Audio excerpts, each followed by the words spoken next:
What's up, guys? The red light is on. It's Tuesday. Fight Banana Show live. I'm Dave Van Auken. The other side of the what is this? The pictures? Were we in frames? Yeah, the other frame. Elle Dawson. Elle, how are you?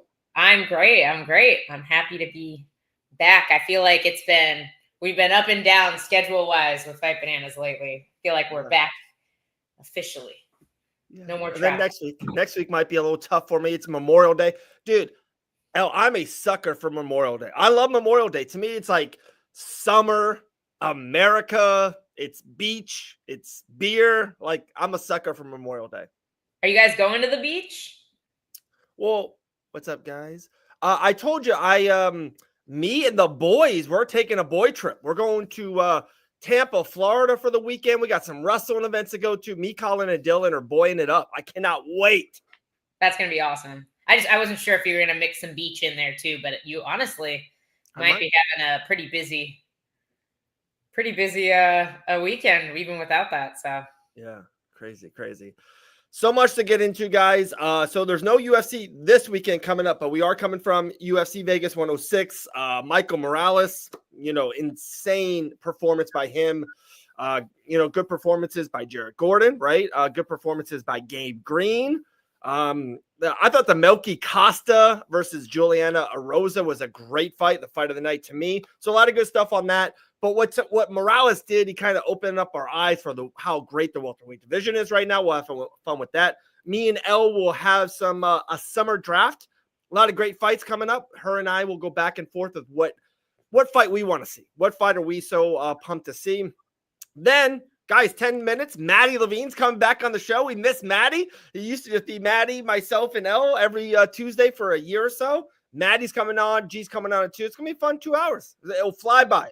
G is coming on today? Oh, yeah. G's on. Let's go. Yeah, I forgot to tell you. My fault. Yeah.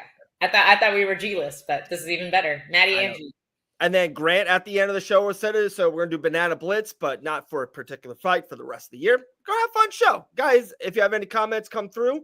We'll take it from there. I think we are so close to announce a fun little thing that we've been talking about a lot off air with the Dawsons and myself. And we're this close. This close. So. Just saw this comment from Colostrum. Early prayers for Samiko and Abba. Agreed. I don't know what that is. That's who has to fight Dakota Ditcheva in South Africa this July. Bless her heart. She's a sweet lady. The one that they already moved the date on? Yeah. Is Dakota. He moved it to the same week as New Orleans. UFC New Orleans. It's terrible. Terrible. Oh, everyone's going to watch that fight. Johnny Eblin and Dakota, the PFL, over Poirier's retirement fight. What are they doing? I know. I don't know. I'm even wearing the shirt. I didn't even realize it. And Johnny and Dustin have the same, almost the exact same corner too. Oh my goodness! I didn't even realize. I'm not sure. They start changing dates. It's bad. I haven't heard what they're doing yet. Like if they're gonna split or if Johnny's gonna take somebody else. But yeah, I was like, that stinks. They have the same. They both work with Mike. They both work with Pitbull. They both work with Maya. It's that's unfortunate. But yeah, that's a terrible weekend for PFL to do this event. I'm super bummed because I'm gonna miss it. I'm gonna have to be watching Dakota fight while I'm sitting in this amazing arena in New Orleans. I'm not even joking. Dude, Elle, I already Airbnb'd a place for us. Really? Yeah, I didn't book it, but I went on there. I have a spot for us. It's 3 miles from the arena, 2 miles from the Bourbon Street. Different bedrooms, a big living room. Let's go. Yeah, we can even have it would be the Dawsons, the Van Auken, and we can even have another person. It's a nice place. I was pretty pumped. Yeah, we might maybe we'll get lucky. Maybe we can get Grant on that card. I've heard it's not full. It's not even close to full. So the main card, there's not a lot on it right now. Yeah, I would assume Marvin and Allen will be on the main card. Yeah, I'm sure. But they don't have a co-main event. I thought that might be the co-main event. Maybe. You don't think it will be? I don't know if it should be. Yeah, probably not. Probably should be a mid-main card, that fight. You know what I think would be a great co-main event for that card? Sean Brady versus Ian Gary. I don't hate that. That's plenty of time for Gary to recover. I don't hate that at all. Yeah. Also, yeah, I don't know what I was thinking. Both those guys are coming off losses, Vettori and Allen, so it wouldn't make sense for that to be a main. But all right, we'll get into that. It's a lot of fun feature stuff. We'll get into all that, but that's kind of a couple days ago, UFC Vegas 106. To me, the two things that just jumped out at me, Elle, tell me if I'm right, wrong, or somewhere in between. Michael Morales looked all the part of a future contender, champion kind of guy, just super athletic, super big, super power. I thought even the footwork was pretty good. Like I keep on hearing he's just like uber athletic. I thought even he looked good, like good movements, feints, even a lot of little stuff that a lot of casuals wouldn't see. I thought he looked awesome. And then Costa versus Julian Erosa.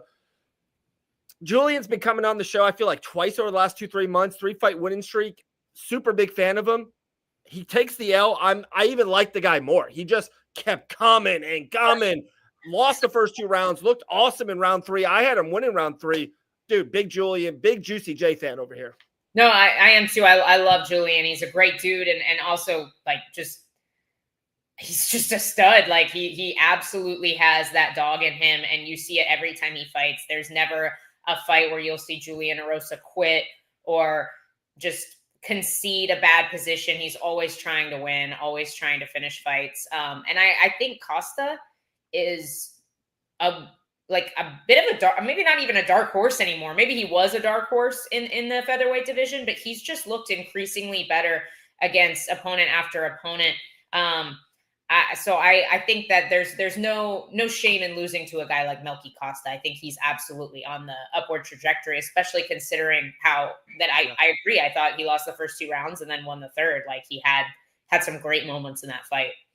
Yeah, I totally agree with your Melky Costa. Like he's good everywhere. Like he doesn't have holes. He might not be the best at anything, right? But he's got no holes in the game. I think he's really, really good. I don't ever think he's gonna be a top 5 guy, but I think he can be 9. You know what I mean? I think he can be 12 off a couple win streaks and then lose to a, top guy. Are you bringing up the featherweight division right now? I mean, how old is he? Because I remember he has a lot more fights than I thought he had. Do you know what his record is? I have no idea, but I'm gonna guess. Yes.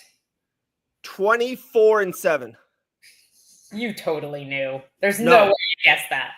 There's no way. That's actually his record. I swear on my kids' lives, I did not look at that. Total guess. Be careful. Be careful. The Twins might jump dead. We'll get into this. I promise. We're going to go. I have a whole welterweight division. We'll definitely go through it. We will get into that later in the show. We will. What's up, Chris? How you doing, buddy? But no, what I was going to say, though, is Melky's only 28. Yeah. So maybe like he already has 24-7 now, Sean. But he already has a ton of experience for a guy who's 28. Most guys are getting signed at 25 with 4 professional fights these days. Like he has a solid resume, and he's still young enough to see major improvements. So I think we'll see him do very, very well in the division. Real quick, I saw our main man, Sean Sterling, in the comments earlier. I don't want to be a gloat thing, but over the weekend, the New York Knicks defeated the Boston Celtics. Humongous underdogs, Elle. They were the biggest underdogs before this series started. They should not be winning. They're in the Final Four. My New York Knicks are in the Eastern Conference Finals. First time, Elle, in 25 years. It's crazy. So, shout out. Super happy. Could not care less. Can you be happy for my happiness? But I am so happy for you. Thank you. So happy for you. Thank you. Can you just be happy for my happiness? Hey, Sean, I like that. T-Wolves Knicks. That would be amazing. But yeah, I thought the fight was so good. I thought Costa was awesome. The rest of losing the co-main event 30 minutes beforehand because of herpes. Did you hear that? Crazy. Yeah. Crazy, man. Yeah. I just that's pretty wild. So, but like I said, we'll definitely get into Morales and what's next for him. It was just a big win. And then, like, I know and it's who we are as a public community, whatever you want to say. Everyone wants to just think Gribble Burns is the worst fighter ever because of the L. Guys, look at his losses. Like, Morales is undefeated. Sean Brady is the true #1 contender. Jack Della Maddalena is the champion, and then Chimaev is fighting for the middleweight champion. Like, that's the toughest run I've ever seen, ever. And he's had the Morales fight. There weren't a lot of great moments for Gilbert, let's be honest. But every other fight you've mentioned, he's had some really great moments. He had a great round against Shavkat. He was arguably beating Jack Della Maddalena before he got knocked out. So yeah, I have no qualms about giving Burns his flowers. I will say, I want to go back to this for a second. How did they not catch, like, Matt herpes is common in MMA. It happens a lot. It is a very, very common ailment. How did they not catch it at any point during the fight week, but then at the venue, like, I don't know. Yeah, I don't get it. And then not even that. It wasn't usually like they lose fights. I remember they lost a main event one time, and Brendan Allen got elevated to the main event versus Chris Curtis, I believe.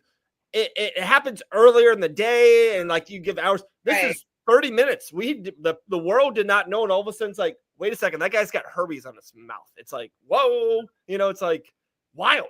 Yeah, I mean, maybe it wasn't that bad until after the cut.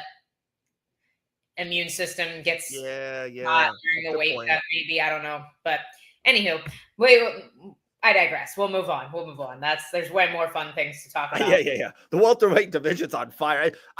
Maddie will come on here in a couple minutes. Let me show this picture. I found it. I almost didn't like it, but because I feel like they're making fun of some fighters or making fun of an era. But I just want to show you guys this because of, one, how good the era we're in now. I meant Camzat. Carry on. So I just think this is a really cool picture that someone made. I found it on the internet. So here we go.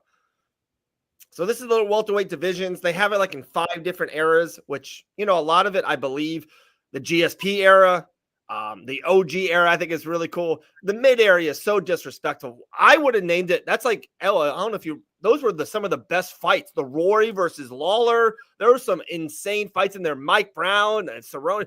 Like that era of the welterweight division, remember it was Carlos Condit had some great fights in there. So the mid era is totally wrong. That to me is the best fight era. I agree. The next era after that's Usman. Usman had a absolute run, some good contenders, but then this modern era is insane. Look at these guys: Prats, Buckley, Morales, Brady, Gary, Shavkat, and then the last 2 champions is Leon Bilal, and then the champion now to Jack Della Maddalena. That's amazing. Like, this is the best. This is the best by far. Best. Like you said, there were some amazing fights in that mid era. Yeah, 100%.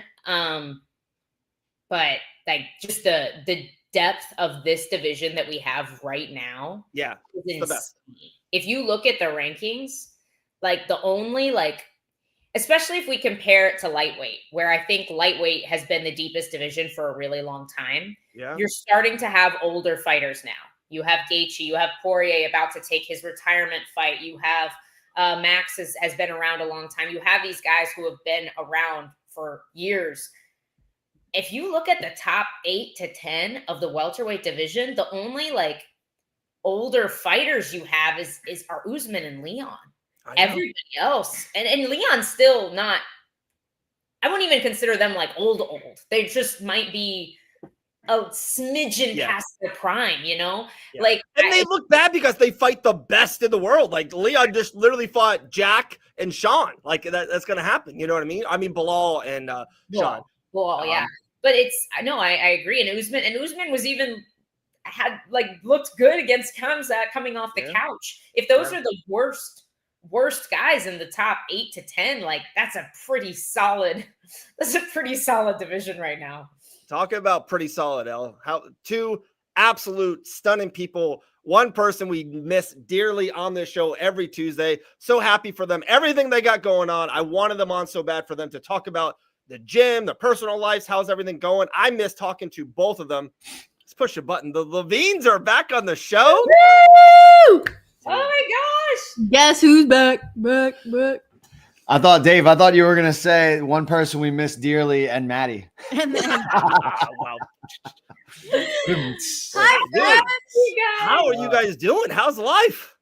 Life is lifing, dude. Life is lifing. It's so good to see you guys. But it's life in the best way. I mean, the gym's doing really well.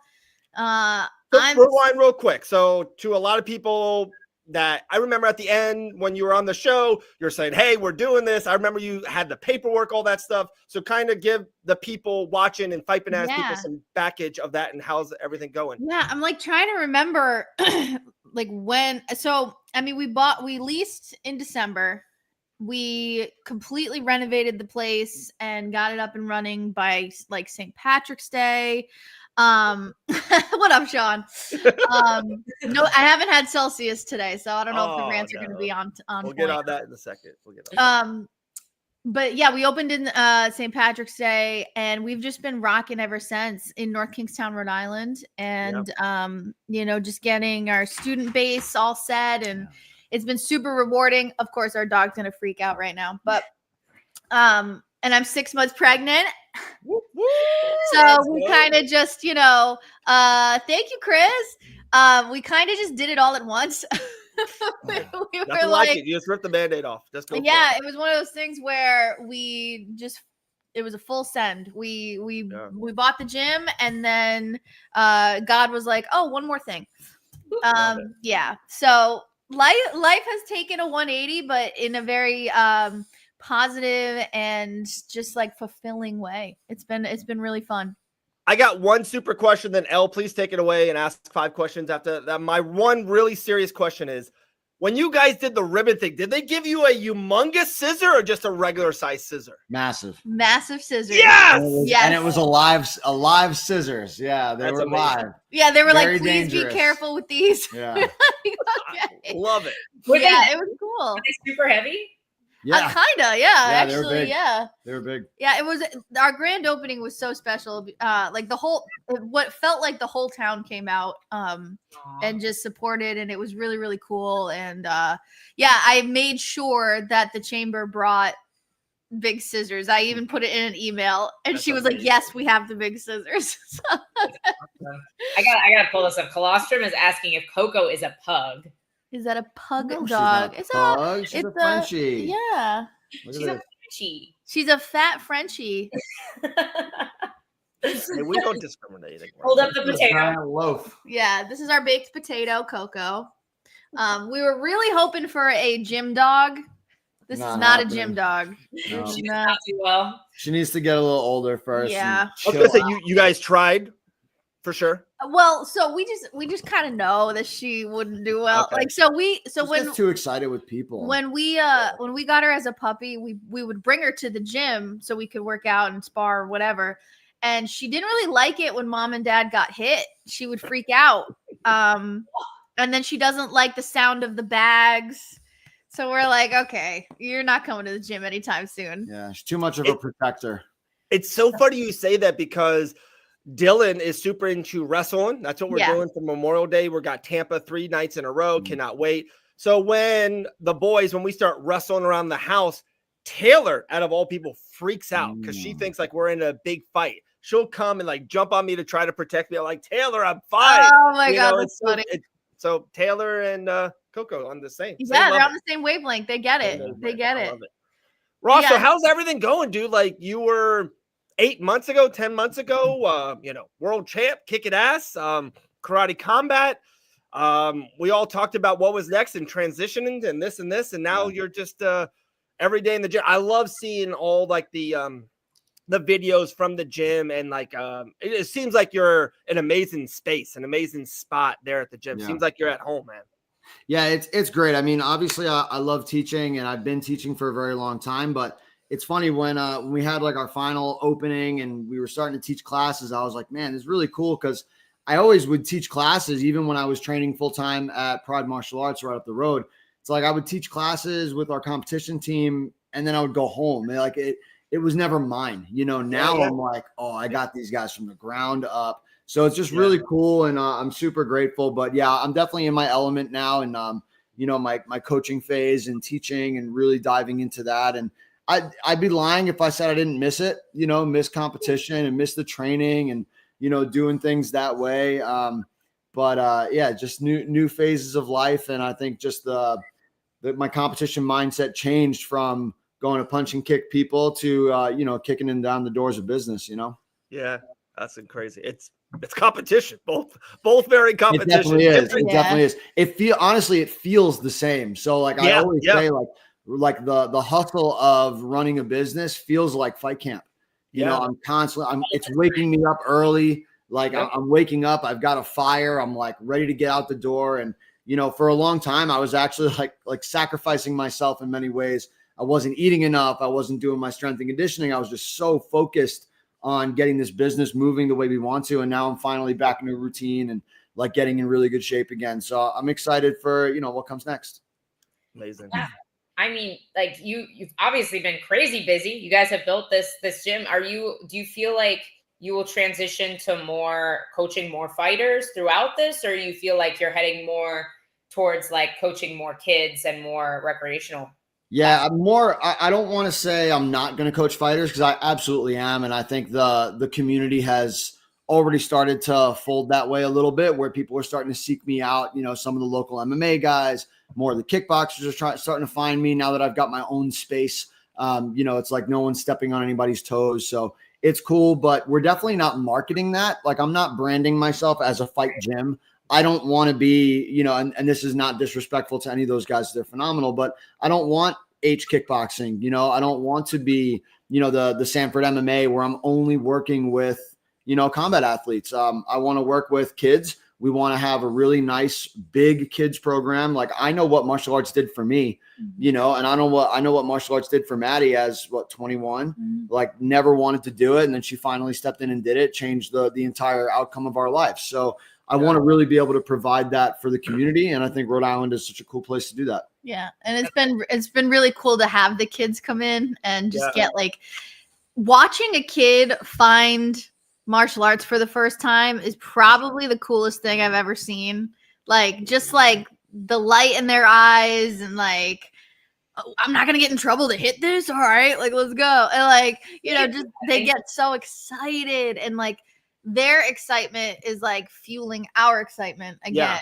Yeah. And it's just cool. I don't know if you guys saw this or maybe on socials. Colin's been doing boxing. He started boxing classes. Oh, we saw. I didn't know that. That's great. Or I saw, I guess. What kind of started it was literally Grant and Elle came by the house. We did a fight watch along, came by the house, and like he just wanted to learn a move. Like he wanted to learn a move through Grant. Of course, it was a choking move. Of course, it was to me. So he thought it was the coolest thing ever. And then like baseball season just ended to him. And now we're in basketball season with Dylan. And he didn't want to do basketball. And we're like, hey, man, we want you to do something. And he just like threw it in the air. He's like, why don't I do something with, combat or MMA or something of that nature. There's a couple gyms around town, but I don't know. I don't have any relationship with them. Yeah. Ross, I'm doing, with Coach John Rafford, kickboxing and all that stuff that he does and all the boxing. He's like, dude, bring him in here, kind of before class, and then he can kind of transition into a little bit of class.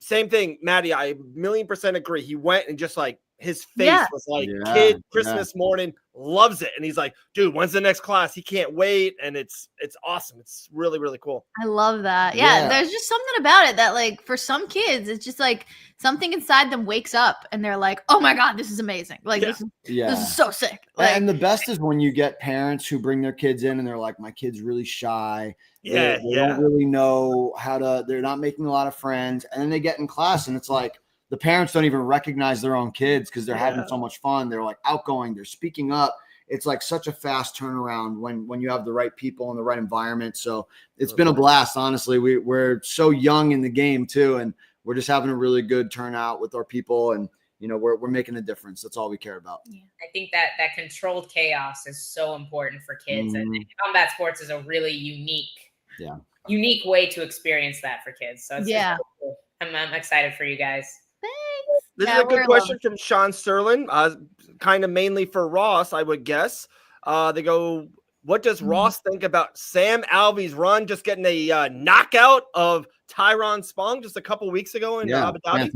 Fantastic. I mean, I've kept up with Sam. We talk. I never disliked the guy. I just had to put on my business face when it came to us fighting each other. But man, I mean, you look at what Sam's been doing. He's having like this career resurgence. It's pretty freaking awesome. And he's doing it multiple weight classes now. You're seeing him like that dude was a middleweight in the UFC, and then, you know, light heavyweight further on his career, and now like true heavyweight. Like he packs a freaking punch. You know, selfishly, I think him knocking out Tyrone Spong put my stock way up, you know, shot my stock up. Like he didn't knock me out. Rematch. Wow, Dude, August, no. the rematch. Not let that dude's getting down to 185 if he wants to rematch. You know, suck him dry. But Dude, he was humongous. He looked big. but like so snappy and like so fast. I mean, I'm really happy for him. I reached out to him. We chat every now and then. He's such a good dude. Like everything. People don't like him because he's real, you know, and like they think it's fake. That's legitimately who he is 24/7. And he's just that nice. he really is. And he's just a happy-go-lucky guy. It pisses me off. It's Loves fighting. I'm like, stop being so freaking nice all the Stop time. smiling, Sam. Literally. I mean, while we're on the topic, what do you think is next for him, Robellis? It's got to be. What's next for Karate Combat? Yeah, that's the question. I don't know. We're still waiting for. I mean, I don't mean to like go diss on Karate Combat, but they still have the same issues that I was having. There's no middleweights. Where the heck are all the middleweights? There's still no middleweight champion. It's been a year. Yeah. There's not even a path. You know, like it's almost like for me, like who would they have brought in? They didn't even show. Like I don't regret the decision I made for personal reasons, because I'm like, I am so happy with what I'm doing right now. Like this was the right time. I'm 37. Like it was time for me to be done.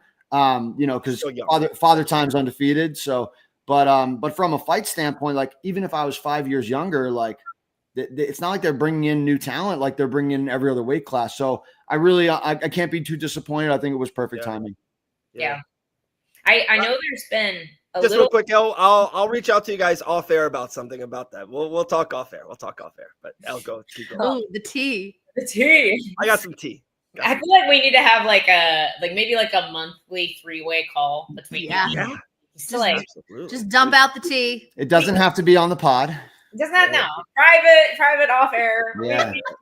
But speaking of resurgences, Glory Kickboxing seems to be kind of trying to put out cards as well. They have this tournament structure that I'm going to be completely honest, I'm not quite sure I understand. It seems like there's like 4 different tournaments for every weight class. I don't really know how that works. But like your thoughts on, I don't know if you keep up with Glory as much as you keep up with Karate Combat, but have you kept an eye on that? And do you feel like it can get some eyes back on Glory? Because they've struggled in the past with that. Yeah, I mean, I think, well, Glory does not struggle. You know, the Glory struggles in the US. They struggle on in this hemisphere. They are massive in Europe. And their shows, I mean, they sell out massive arenas all the time. But I think their tournament structure is cool because they're just getting so many new faces into the world of kickboxing. So, I mean, if you could turn on a Glory card and not know a single name on the card and just go, oh my God, every single fight is like a crazy knockout or like absolute barn burner. Like the competition in Glory is still top notch, in my opinion, in the world of kickboxing. I'm not really sure. Like the show that they did in Miami was an odd one. I think they were just testing some boundaries with like the influencers and the bettor and all that stuff. It was kind of an odd, it was an odd show, but I mean, the main event was sick. Like you still had good fights. Right. So it was crazy. And to answer that question, no, Vakitov does not beat Rico. He's too small. No, I know they restructured a little bit in 2020. So it seems like these cards have just since 2020, like they seem to have put out more events as well. Yeah. They're definitely trying to like do something a little different. They're just, for some reason, they're just terrible at marketing in the US. And it's like, I think they care. Yeah.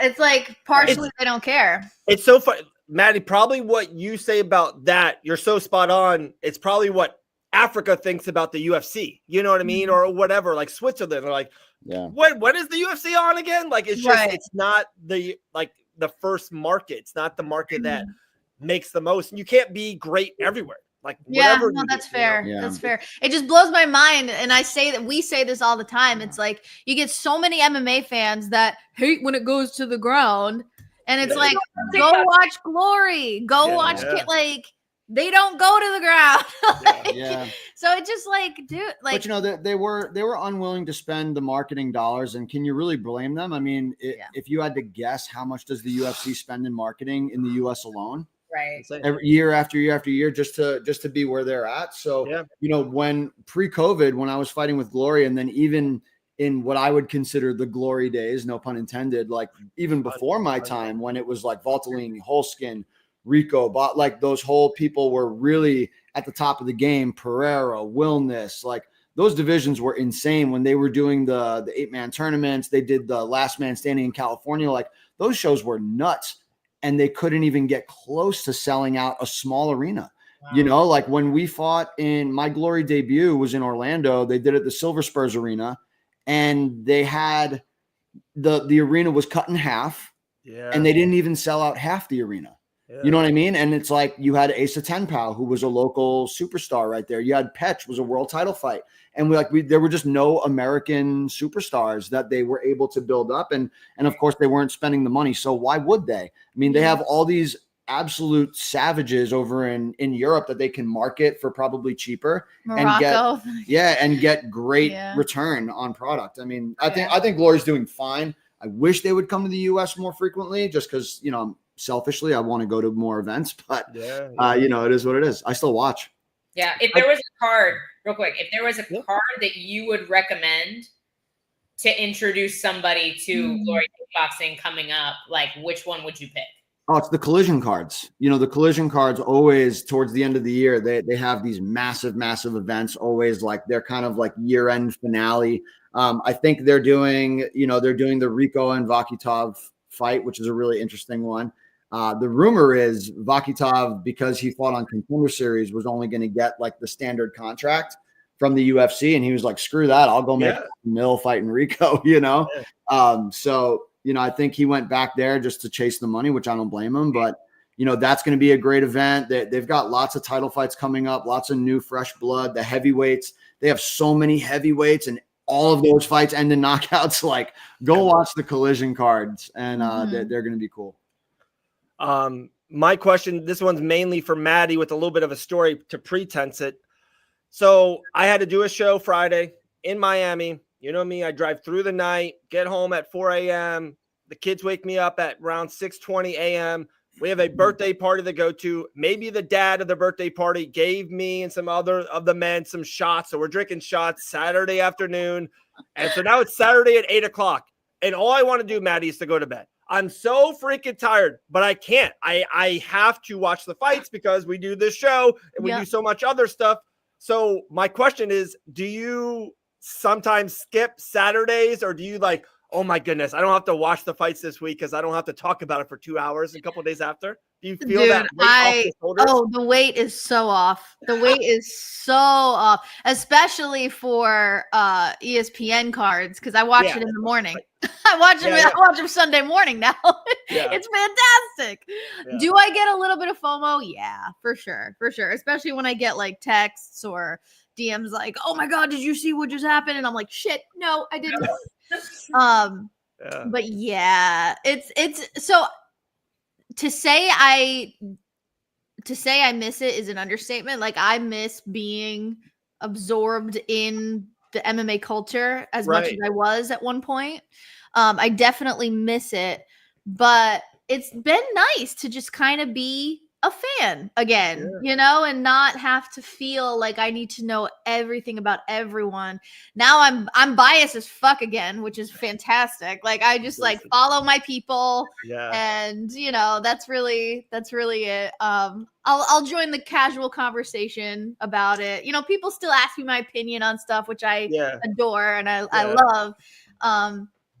But yeah, I don't know. It's kind of nice. Just, do I feel like staying up? Nah. Okay. All right. I'll watch it tomorrow. Yeah, it's crazy. It's crazy. Sometimes I watch it the next day. Yeah. They go every now and then. Not usually. Usually I'll stay up because I want to see it in the moment. Right. Yeah, I have to. Like, I don't remember a card I missed live. Like, I can't think of. I know it's happened where I went to bed maybe before the last few fights and then we'll watch them in the morning, but it's been a long time. It's been 6 to 8 months. Oh, since thanks, I John. like that. I don't think I've missed a card, but Yeah. The amount of it's so funny he just said that because I was gonna say the amount of Sunday mornings where I've like crammed a few fights before the show. You know, it's like I'm like, oh shoot, I have to watch this. I have to do that, I'm sure. Oh gosh. My another one. Question for Maddie that also relates to Dave in a recent event because you were always our pop culture girl. So Dave was at this was insane. He sent me this the next day. I'm so glad you weren't there, by the way. Yeah. Dave was at Brand Risk. Yeah. And luckily left before this fiasco that happened with Antonio Brown. Yeah, I forgot to tell you this. Dave was there. Yeah. Oh yeah, dude. I do the ring announcing for it. Yeah, he was doing the ring announcing. So yeah. So I showed that to Maddie in the morning. I was like, "Did you see this nonsense?" Yeah.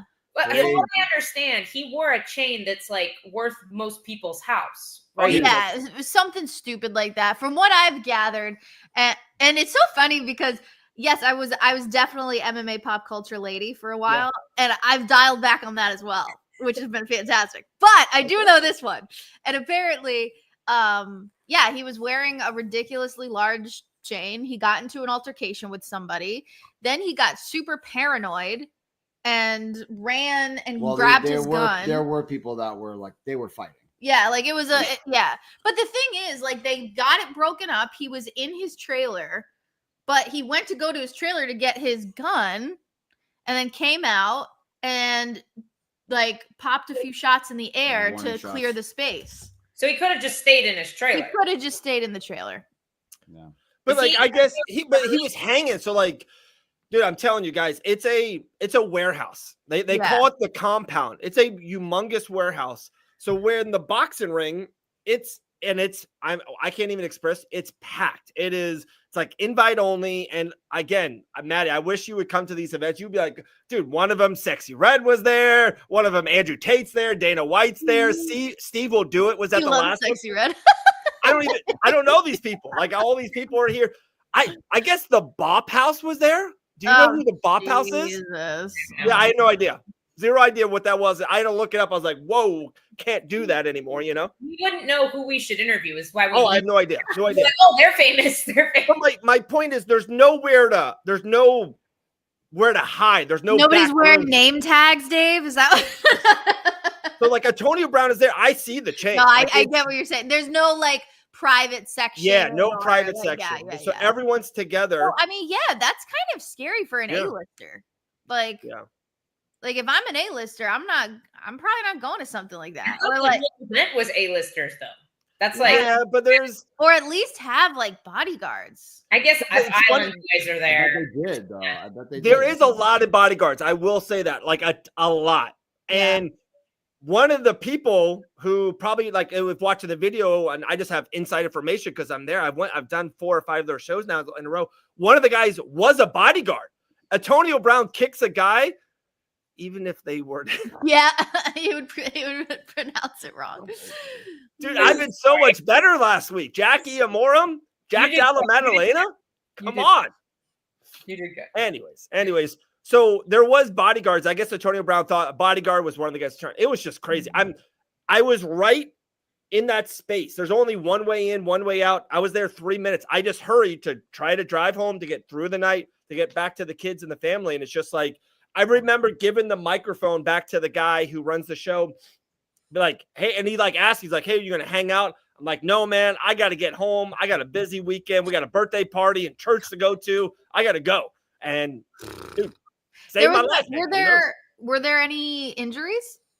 No, everyone's saying he did shoot it in the air. Right, but yeah, so I mean his track record isn't the greatest for mental health. I don't know that much about him, but I know enough to know that there have been several Antonio Brown scandals. Yeah, he's domestic violence and stuff, right, in the past. Just like a whole lot of stuff. It's like, well, he's just an interesting human. But all right, back to real MMA stuff. One fun question, one hopefully pulling at the heartstrings question. Let's do the heart one first. Okay. Dude, Maddie, you'll love this. You're on the wall 3-4 times on the picture thing. Yeah, it looks great in there. Thanks, dude. What is the what's your number one, if you had to think about it real quick, favorite memory, favorite interview, show, something we did live together. What was something you're like, dude, I'm going to tell my kids about one day? My kids about this. Oh, man. Well, I would probably say that the first interview I ever did with Jorge Masvidal was pretty memorable because, I mean, that's such a big name. He's so well known. Like, that's the type of MMA fighter who's like teetering on mainstream, you know, like you don't have to follow MMA to know who Jorge Masvidal is. So that one was the first one. That was a big one. That was like, oh my God, I can't believe I just did that. And then it's like, he knows my name. He says hi to me. And I'm like, this is so surreal. This is so surreal. But I definitely hold near and dear our openings that we would do for Game Bread. I was going to say that mine with you right away goes to Jacksonville. Yeah. We're doing the weigh-ins and we're just in the weigh-ins. It's this big room and it's me, Maddie, and Dean Toole, who kind of runs the show. We didn't know what we were doing the next day. We were just going to go and cover the show. And I go, let me push another button. There we go. So then I go, Maddie, I'm like, we're going to talk to him right now. We're just going to say, hey, we're going to do something and do this. And like after like a 2-minute conversation, we opened the show. It was a multi-million-dollar show, huge arena. And when they show that thing back on YouTube, it's you and me are the first 2 people on that show. Amazing. It's amazing. And that was all you, Dave. You always crack me up because you get this idea in your head and then you're like, I'm just going to plant the seeds for the next couple hours. And here goes Dave planting one seed after the other.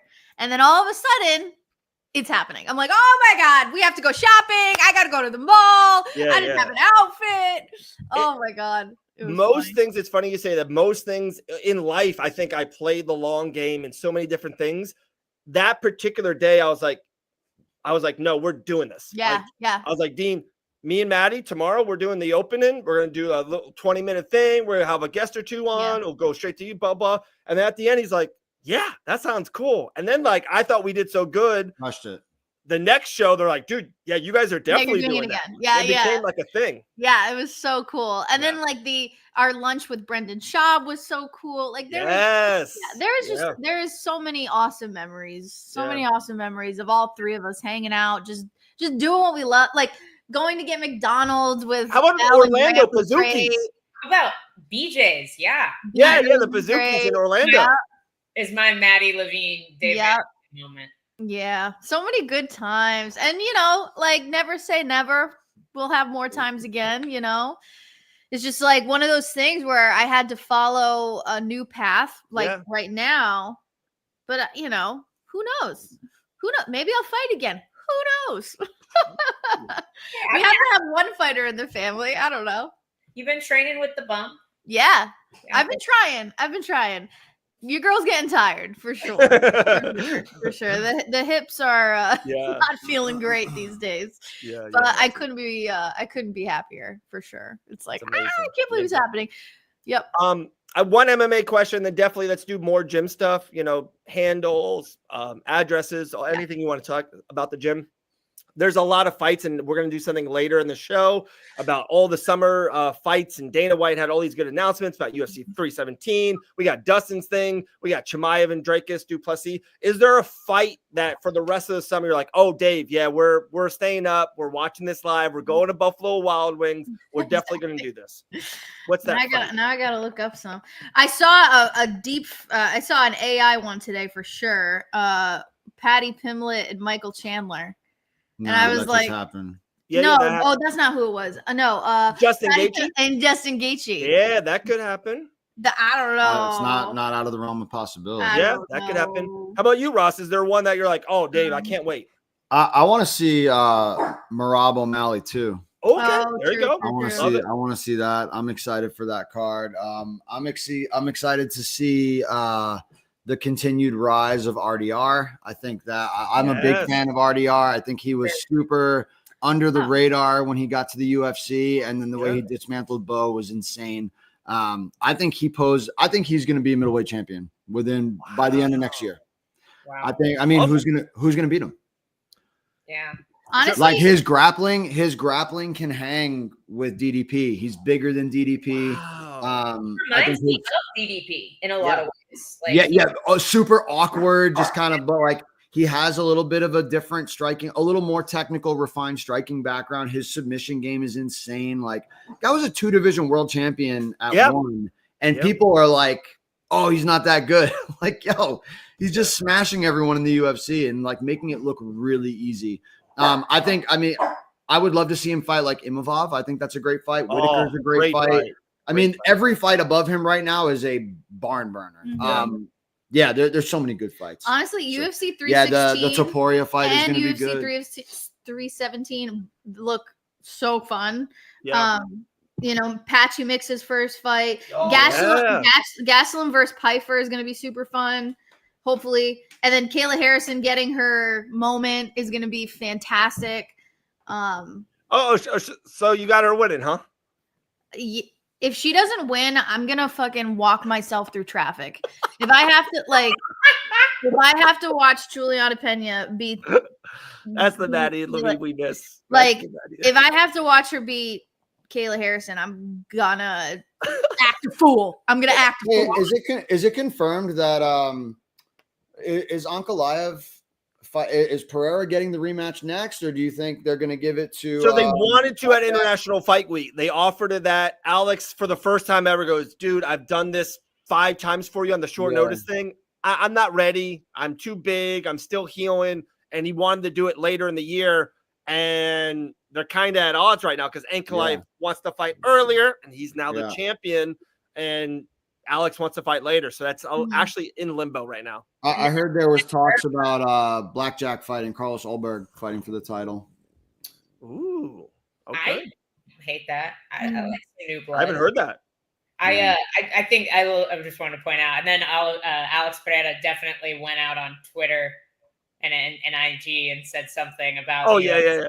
And then he was like, no, I got hacked. And I got hacked. Yeah. I don't know if you saw it. It was so funny. Like, we saw, yeah. Oh, yeah. So we have a small end to that community.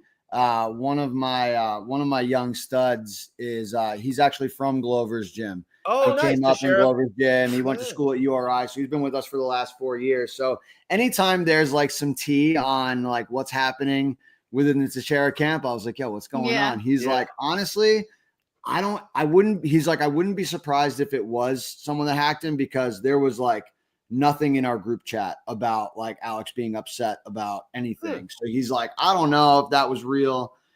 He's like, it did come off kind of weird, but he's like, there was nothing in like all the group chats and stuff. So give him the benefit of the doubt. I was like, all right, that's cool. Chael Sonnen said it the best. He's like, I've never seen a hacker not try to sell crypto or do anything for the Middle East. He goes, he just talked about the UFC. It could have just been a fan. It was just, it was so funny how Chael talked about it. It was good. Yeah, Chael's the man.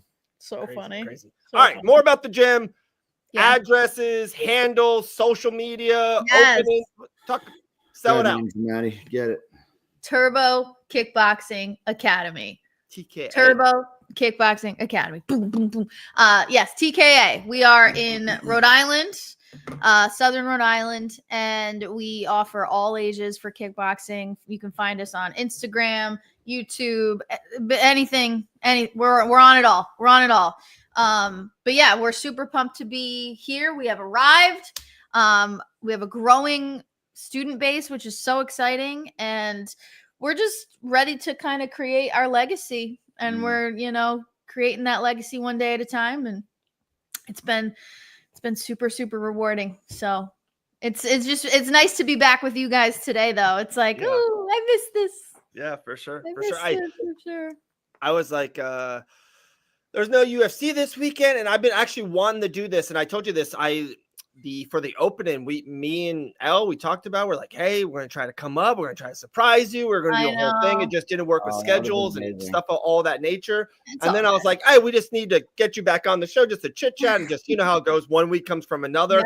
And this week I go, dude, it's a perfect Maddie. It's a perfect Maddie week for sure. So I was so pumped. Yeah, I'm so glad it all worked out. It's nice to hear from the loyal fans as always again, and just see you guys, and everyone seems to be doing so well. So 2025 is shaping up to be a solid year. Not bad, right? Not bad at all.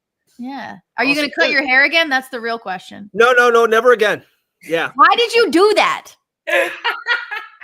Ross might feel this 5 years from now. Us men get a little older. I didn't want to buy a red Corvette. All right. And I had to do something. You just wanted a new hairstyle. I did it. And all right. I'll let it slide. It's funny. There's a couple pros right away. Like, dude, I've never not had crazy hair and had to do stuff. Sometimes waking up and just like going and getting stuff. Oh, it was amazing. But there was like a couple pictures, and I did the Aiden Ross show. Dana White's 6 feet in front of me, and I do like one of these. I'm like, God dang it, I missed my hair. Oh yeah, yeah. That's definitely your little not twitch, but it's something. That's so fun. Yeah, as long as you don't start dyeing it. That's where the line gets crossed. No, I'm like, bro, there's a lot of gray in there. Yeah, he gave himself frosted tips. I'm like, bro, it is 2025. Yeah, no. Who did? Yes, he was cornering somebody. I mean, who did? GSP. Oh, now has whatever he wants. I know GSP could do whatever he wants. Yeah. That's tell him otherwise. He looks like he's in a boy band. It's so weird. GSP is he's probably got a better physique than most of the people in boy bands right now anyway. So he can do whatever he wants. Ripped. So funny you said that, Maddie. It was exactly, I think, like 2 years ago or 3 years. One of your videos, you did the at Karate Combat GSP Bass, yeah, and your dear friend Robin Black did a good video. It was fun. It was fun. They're just good people. Boss is probably one of my favorite people in the world. Nice. I just spoke to Boss last week. Yeah. Uncle Boss. Love that guy. How's he doing with Karate Combat? Yeah, I mean, with Karate Combat, honestly, when I talk to Boss, we really don't talk sport. I just we got to know each other on a personal level, and I always catch up with him, especially now with Maddie being pregnant. Do they know the gender yet? Do you guys know? I was gonna ask you. You don't have to say it on air, but I was literally going to be my last question. Is you guys wait, you guys aren't doing like a whole show about it yet? No. We've gone through so much with this process. Any guesses? Yeah. Can I guess? Yeah. You can guess. You guess first. I can guess. No, ladies first. I have my guess. I actually know. Fighters have girls. I feel like I'm around the gym all the time. All these big macho fighters, they have so many daughters. So I'm going to guess that it's a girl. Okay. I think it's a boy. Oh. No, it's a girl. Oh, my God. It's a girl. So wrong. More girls in my house. I got 2 girl cats. I got my wife. I got a girl dog. Now I have a girl. Feminine Dude, if you guys need some Elsa dresses, we got you, Maddie. You know that. I'm cool. I love it. I will take any and all hand-me-downs for sure. Oh, for sure. But, so much. Where was I going with that? I don't know. Going with what? I was saying something about I don't know gender. Why. I don't know why I said that. I don't know. Either way, we're pumped. I was talking with Boss. So Boss has all daughters. So I was talking to Boss about, I'm like, what kind of tips do you have for having daughters? Because he's the big girl dad. Yeah. And he's his whole family is just surrounded by women. He's just crushing it. So I'm like, I need to be like you, Boss. Yeah. He's the best girl dad. He's amazing. He's amazing. I love that guy. I really do. I haven't kept up with like the ins and outs on Karate Combat. You know, for a long time I was working with Josh Palmer for his strength and conditioning, just like rehabbing his knee and his back, and then just getting him strong and feeling good.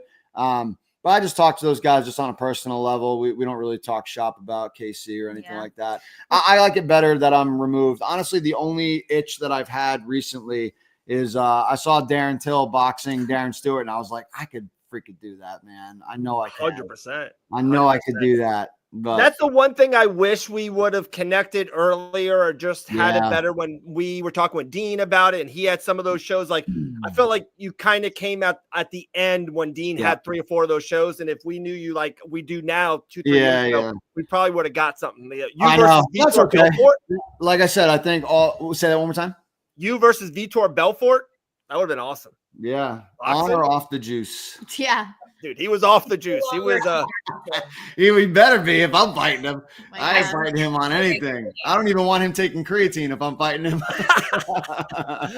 Dude, I want to try those gummies, by the way. Those creatine gummies. I don't know. I don't know much about it yet.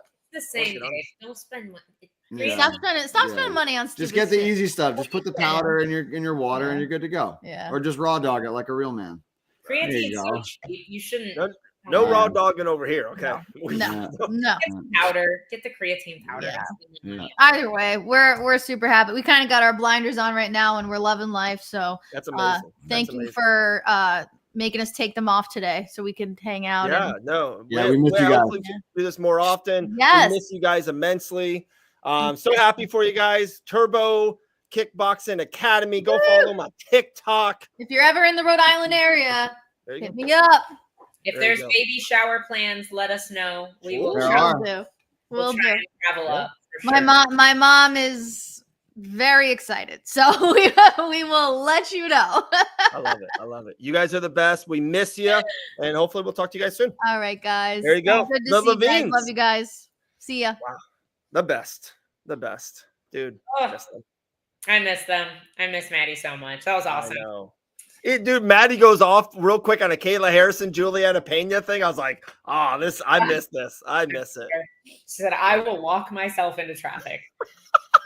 And genuinely, who is the like? Obviously, Kayla's got to be the favorite in that fight. It'd be Yeah, crazy. minus 600. Minus 600. Yeah. Wow. I honestly, I feel like it should be minus 600, but I'm kind of surprised that it is. I expected it to be No, a me too. close line, but I think that's an accurate line. You left for a second. This is my third coffee for the day, so I'm gonna leave for a quick second. We have our next guest in the green room, so maybe we'll merge all at once. Or Elle, if Yep. you want to No, do you the interaction, whatever you want to do. Pull her up. You There you all go. right? But you got to take yourself down first, Dave. Let's bring G on. Let's bring G on. I don't have awesome intros like Dave does, but you're on living the vacay life right now, aren't you? I was gonna say, what was up with that? It wasn't even like just like, all right, well, I'm just gonna leave and good luck, Al. Good luck. Like, no, you gotta take yourself down. I'll bring G up, but no, it's all good. What's up? Yeah, a little bit of the vacay life. I guess it starts a little bit more for me this week. So last weekend I just went home. It was my birthday on Saturday, so just went like hung out with some old friends, saw some family. This week, Thursday to Sunday, I'm gonna be going to Cancun. So I've always wanted to swim with the whale sharks, and they migrate through Cancun once a year, and it's always like during this time period, and I'm always in a fight camp during this time period. So it's something I've wanted to do for probably like 3 or 4 years now, and just haven't had an opportunity to.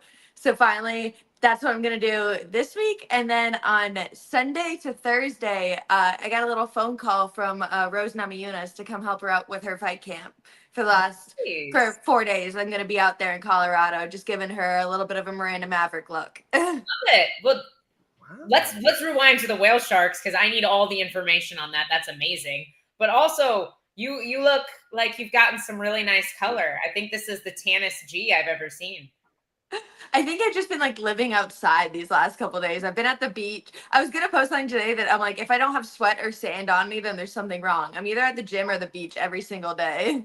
Atta girl. Atta girl. Oh, did you already do like the whole birthday thing with it? Oh, with G yet? We're just filling us in on everything. She said she just celebrated her birthday. We are almost birthday buddies. We're a week apart on our birthdays. Mine is Saturday. So Happy almost birthday. happy G's was definitely in my phone. I texted her, I think, pretty early. I was definitely one of those early texts to G. Elle, you might be in my phone. I don't know. We'll see. You'll see. Maybe. Maybe. We'll see. We gotta wait to see that one. Yeah. We'll see. It's the betting odds of me texting Elle might be a little bit bigger than Kayla Harrison smashing Juliana Pena in a couple weeks. So Minus 100. Love to see it. minus 600. G, did you see the card from this past weekend, Saturday night? I guess I didn't study it like I usually do. I know, I definitely yeah. watched it. I was at my parents had like a little party for me at their house, so we had the fights playing the whole time. And of course, me being the person I am, I'm just sitting there. Well, everybody's at the party watching the TV, but was definitely super impressed. Always am by 115ers who can drop girls, and Denise Gomez keeps on proving Yes. again and again that she can do that. Her power is super impressive. Yeah, I agree. There's definitely, I don't think it was a big card from this past weekend, but the stuff that Denise, the Melky Costa and Juliana Rosa fight was awesome. So great. And then Michael Morales in the main event's like, whoa, another welterweight kind of big guy. And I will go through the whole welterweight with you. But, the card wasn't crazy, but a couple things definitely popped at us. No, Melky, that 3 wins in so far this year. I'm like, we're not even halfway through the year yet. And he's already stacking up these wins with another super impressive performance. Also, I feel like I keep on seeing him improve through these performances. Yes. It's been such a short period of time, but he keeps on getting better. And I feel like he's someone to really watch within the next couple of years. Yeah, I agree. And he's younger, I think, than a lot of people realize too. Like, he's only 28, so there's a lot of time for him to continue to grow, I think. Oh yeah, 100%. Like I said, with this type of activity, there's no reason like that he won't be up there pushing the rankings next year. He wants to be in there. He's going out there 2 finishes. I think his last 2 are finishes. I might be wrong. I know he has the guillotine with Andre Fili, and then C-Rod, I thought was a UD. I thought a decision. It was, and then obviously, dude, C-Rod's really good too. Like Christian Rodriguez is, I have him.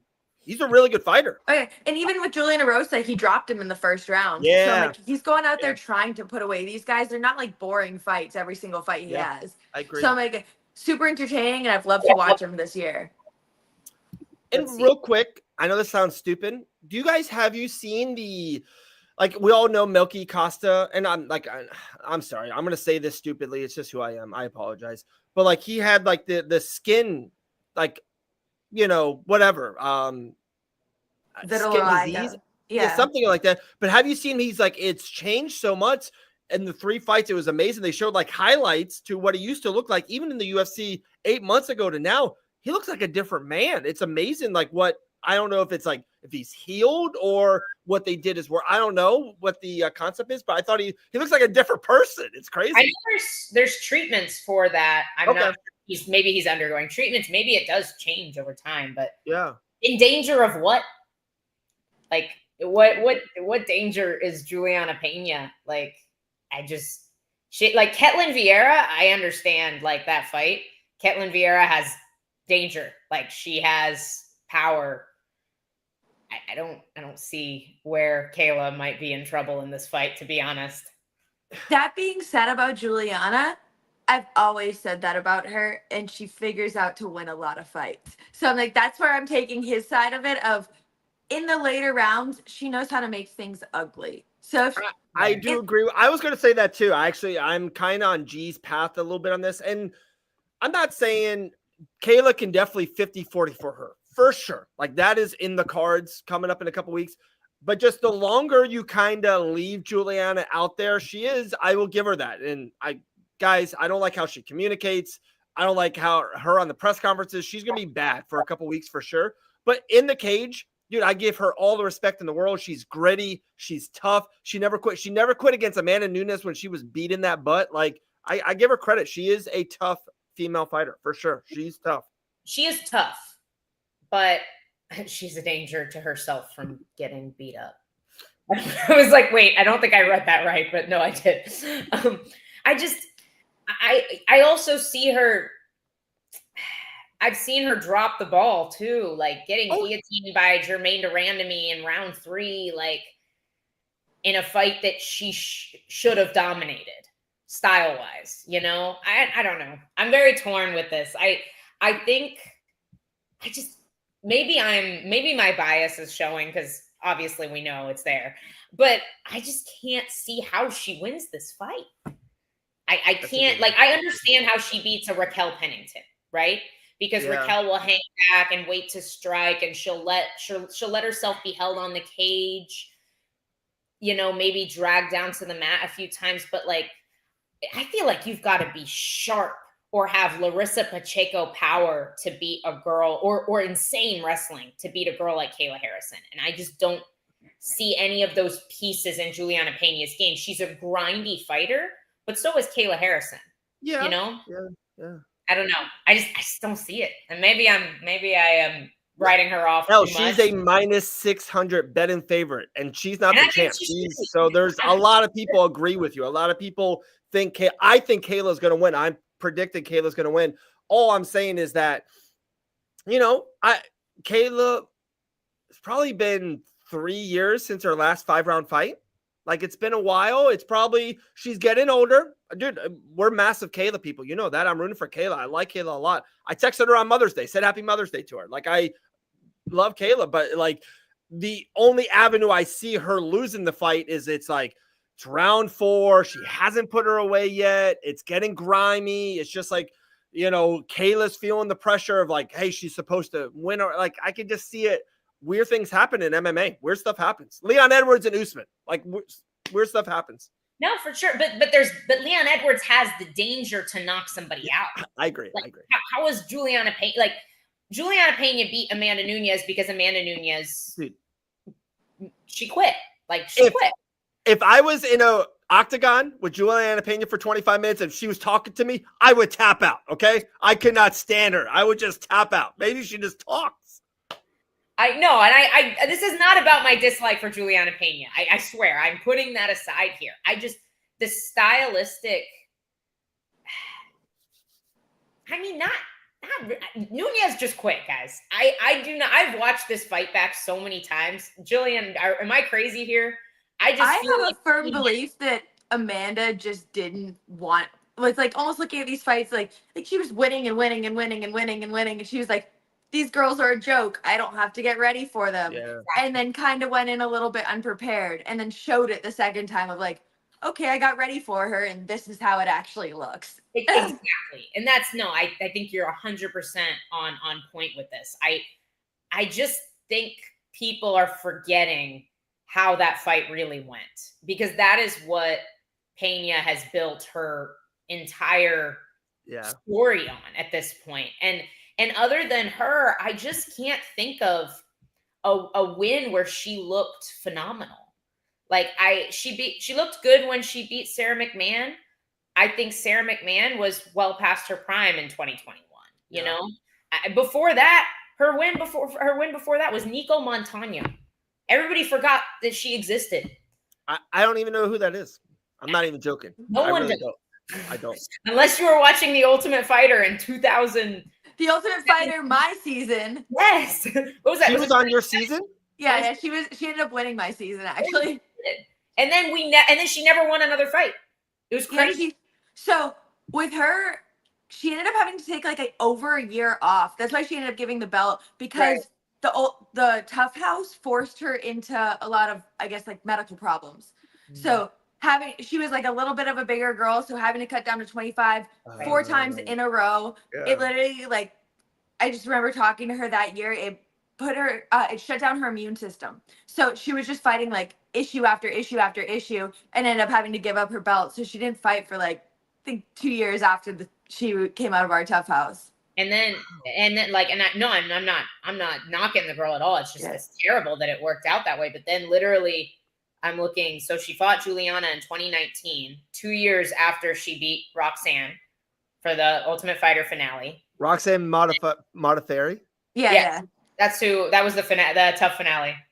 But then had 4 canceled fights in 2020, 2 canceled fights in 2021, and then never fought again.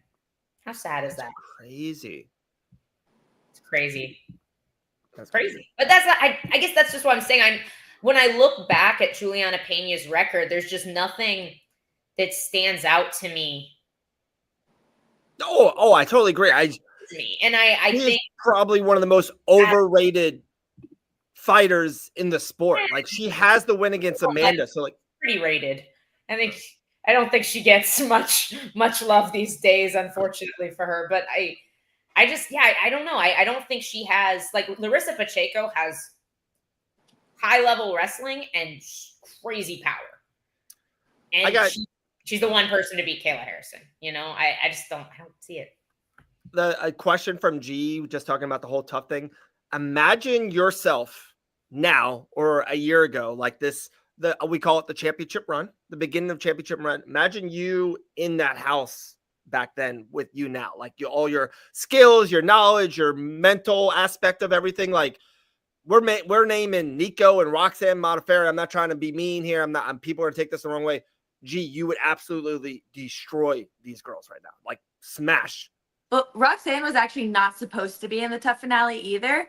Sajara Eubanks missed weight, so Roxanne had to step up as an alternate. I forgot about that. Yeah. Ooh, I got to go back and watch the season. But out of my season of Tough, currently, me and Lauren Murphy, who's about to make her retirement fight, are the only 2 fighters still left. Are you breaking news on the show? Is this like a thing, Lauren No, Murphy? she's already announced it. Yeah. Oh. She announced it publicly. I haven't talked to her privately about it, so I know that she was saying that her last She's fight. it's Ariel Helwani and Gillian Robertson. She's the newsbreaker on this show. This is not a Jessica I scenario, guys. Yeah, exactly. I'm like, she's already posted this. You see talking who about Jessica I's fighting, G? Yeah, so she told me someone different originally. Yeah. So now to see that fight, I'm actually super excited for that matchup. I don't Who really. is it? Agapapova. Who? Maria Mashka. Yeah. Say it again. Mashka. Mashka, yeah. With the What's crazy. that? Agapapova? Yeah.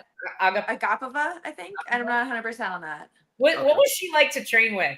I've heard she's a character. Yeah, she's definitely a character. I guess I kind of like, obviously we fought each other too, so Yeah. like it kind of like helped prepare me, I guess, for her style of like, she is very like chaotic, so that's what I think she's going to do well with in this bare knuckle fight. I think she's gonna come out at Jessica Yeah. and try to kill her within the first like minute or two, and if it doesn't work, then it's Jessica's fight. But I feel like Amashka is gonna come out hot and come out hard, and it's gonna be interesting. But like, that being said, Jessica, I think one of her best attributes is being tough. Yeah. So I think that she's gonna be able to hang in there, and I'm really excited for that matchup. Actually, very interested to see that. Yeah. Yeah, I saw the poster. I was like, wow. But a funny story is, so it was Fight Bananas. Someone sent us like a video of Mosca, right? So I get it and I send it to G. I'm like, dude, someone sent me this on socials. It's like it's not a great video. It's of her. It's like really bad, kind of negative, and I was like, they wanted us to post it. And I was like, I don't know. I just felt weird about it. And I sent it to G. G's like, oh, that was like a year ago. She's like, I remember this. I was like, what? Do you remember that, G? Yeah, there was whenever I was about to fight her, there was some guy in my like message request box in my DMs who kept on sending me those. I'm assuming the person who took those videos, honestly. Yeah. He kept on sending me those videos and telling Yeah. me like that he wanted me to win the fight. Yeah. So I'm like, yeah, I remember those. I'm like, wasn't the best. Yeah, I felt bad for her actually. Like, it's mentally not there. Another good question. I don't know why I'm always so intrigued with this. You mentioned it earlier. Rose Namajunas hit you up going out there. Like, how does that work? And if you don't want to say all this stuff, I totally get it. But I'm just always like, do they like pay for your time and energy and that stuff to get you out there? Is it just like, hey, a solid thing to do for Rose? Maybe she'll have a teammate do it for you in the future. How does that work? I guess it depends the person you're working with. Anybody who comes out to train with me, I always pay them for their time. I feel like that also, it's like, if you need them in the future, they'll be more willing to come through if they're getting paid for it, you know? But I guess she didn't offer me any money, just offered to pay for my ticket out there. I feel like for me, it's just a good opportunity to get a different, like get a championship look, you know? So I'm excited to do it regardless.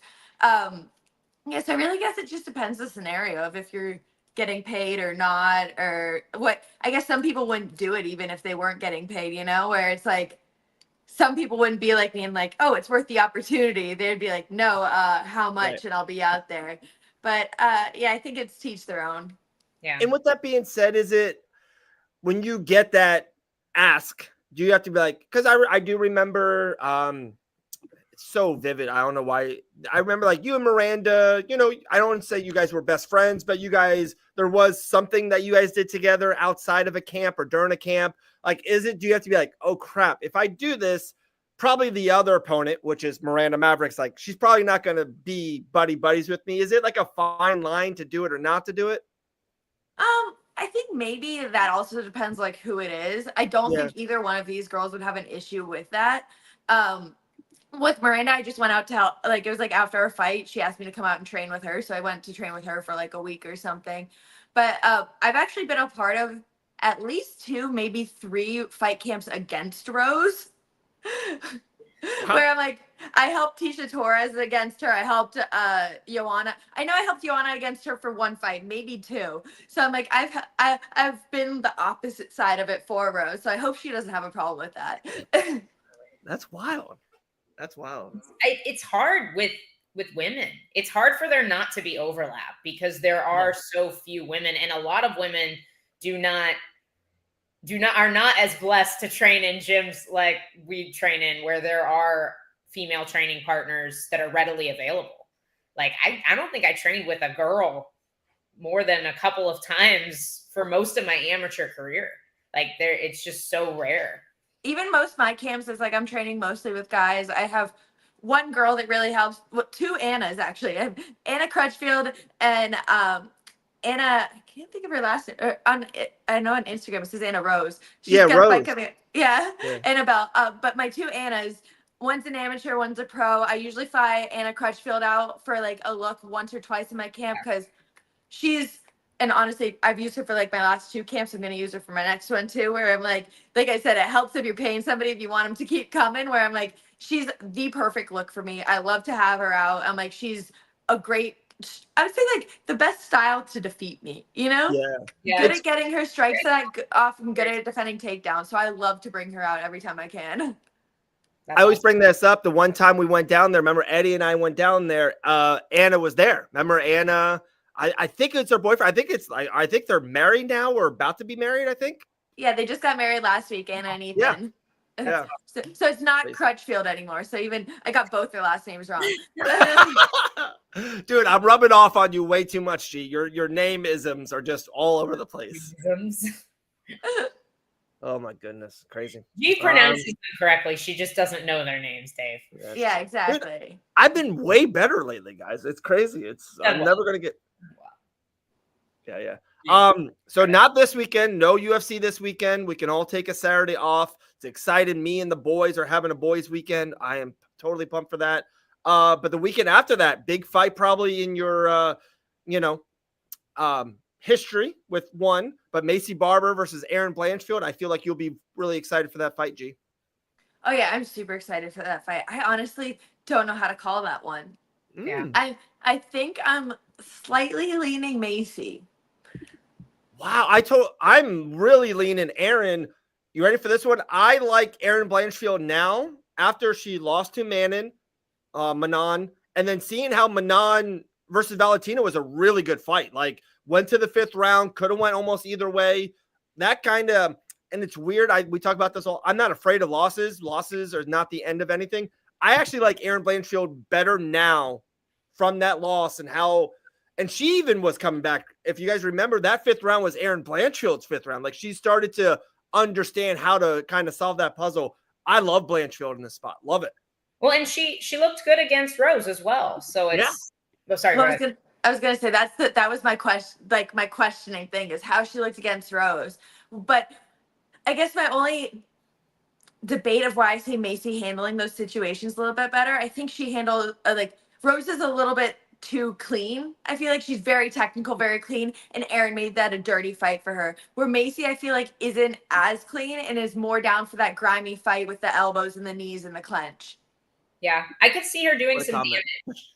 Meeting Erin with elbows. I can see her finding ways to create cuts. Because you don't it's not super common. You don't see in female fights, you don't see a whole lot of big damage. Macy's had some bloody fights for her size, and I could see it. I'm pretty 50-50 here, and I've always been a huge Erin Blanchfield fan. I love Macy as well. Yeah. I'm interested to see, because this is Macy's first fight since she had the health problems. So I hope she is recovered and feeling good. She looks healthy. She looks healthy. She looks strong on all of her posts and stuff. So hopefully we see the best version of Macy, because I think it's a very close fight. I do. I guess that's the only thing that I feel like has been I've hated it for Macy. She hasn't been as active as she should have been because of injuries or health reasons. And I'm she still is very young, and I would just like to see her in there more often. But I think I'm leaning a little bit Macy on this one. Like the best part of the weekend is I get to watch myself get TKO'd like 40 times on TV that night. It's the So worst. that'll be cool. That's Grant every time Bobby Green fights. He's like, well, here we go. I'm like, I was like 23 then, guys. Come on. Like, show a better highlight. Macy, fight more. Get better highlights. Get rid of that one. And like, it is so wild. So Grant's 11-1 in the UFC, right? 11-1, yeah. Yeah, 11-1 in the UFC. And so lately there's been a lot of posts out there. Grant, I love it, on social media more, kind of maybe really trying to push for this Michael Chandler fight. And all you do in the comments, the good ones are like, dude, Grant, you're spot on. Yeah, you're totally right. Grant, I would love that fight. And then there's 5 bot comments like, is this the guy that got knocked out by Bobby Green? Is this the guy who can't take one punch? It's like, dude, like I wish these people on social media on IG would just, some of the girls, be in there with Macy Barber in a, bad moment or have one bad punch against Bobby Green. It's crazy. I'm like, I wasn't even on the ground. The best part though, guys, is Grant replies to them and they all follow him. They like say something mean and he's just like really nice or really funny back to them. Like some guy was like, didn't this guy get knocked out by Bobby Green in 50 seconds? And he was like, no, it was 33 seconds actually. Like Grant replied to the guy and he was like, and he goes, respect, man. Because he doesn't know what to do. Like, and then he goes and follows him. It's so fun. They all end up following him. He's too likable. It's funny you say that, G. Do you remember, were you in that moment? Like, we're like, whoa, I got to do something. Were there shots by Macy? Were they damaging or were they, like you said, you didn't even fall down? Was it just a bad moment? What do you remember kind of that incident? It's something I have to give her credit for because I was in a bad position and the ref felt the need to stop it. But I would say when we were out in the open, she caught me with one strike that I feel like she hit me decent, Like I backed up for a second and she saw it. Where then she like rushed me with punches against the cage, which weren't really, I guess, damaging. And literally as the ref stepping in, you see me throwing a punch. Like every time they shove the TKO, I'm throwing a punch as the ref steps in. So that's like my biggest complaint is I'm like, if you would have just given me like 10 seconds, I'm like, I was so obviously there willing to fight. It's just that for whatever reason, like he saw me in a bad position, felt the need to stop it. I think it was a little bit too soon, but I can't go against his judgment. But I'm like, also later on in that card, I think it was like Jeremy Stevens and Yair Rodriguez. Jeremy got dropped like 4 times and was like staring at the ref to stop the fight and nothing happened. So I'm like, what's the where's the line of like what's good and what's bad? Was it the same ref? Do you remember, or was it a different ref? I don't remember 100%, but I just remember it was the same night. Me watching that fight and being like, these guys are getting dropped over and over. I was on my feet the whole time. I was swinging back as he called it, and he called it. So it is what it is, but we get to watch it 100 times next week. I'm going to veto the card. I'm not going to watch it. Do you have any Memorial Day plans this weekend, G? I honestly didn't know it was Memorial Day because I live in a little bubble. I don't know any holidays, period. I have plans, I guess, otherwise. I was telling Elle, more like birthday plans still, where Thursday to Sunday, I'm going to be going to Cancun to swim with the whale sharks. That's amazing. You're swimming with, wait. You're swimming with whale sharks?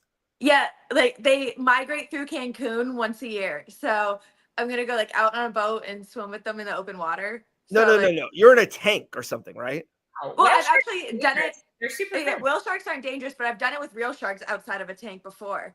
I have swam with sharks. I have not swam with whale sharks. I've swam with sharks a lot. They're usually chill. Yeah, in Jupiter, they'll like take you out and literally just like chum the water and let you hang out there. So then the sharks just eat the fish and then you just get to look at them. But I'm like, the whale sharks don't eat humans. So we're good on that part. And then, so I'm going there Thursday to Sunday and then flying from Cancun to Colorado to go work with Rose from Sunday to Thursday. Nice. Crazy. And maybe we'll talk more off air about it, but maybe flying again somewhere else in a couple weeks. We'll talk off air about it. No, honestly, my frequent flyer miles are going to be building up these next couple weeks. I feel like I'm going everywhere. There we go. Let's I love go. it. Get I them love it. miles.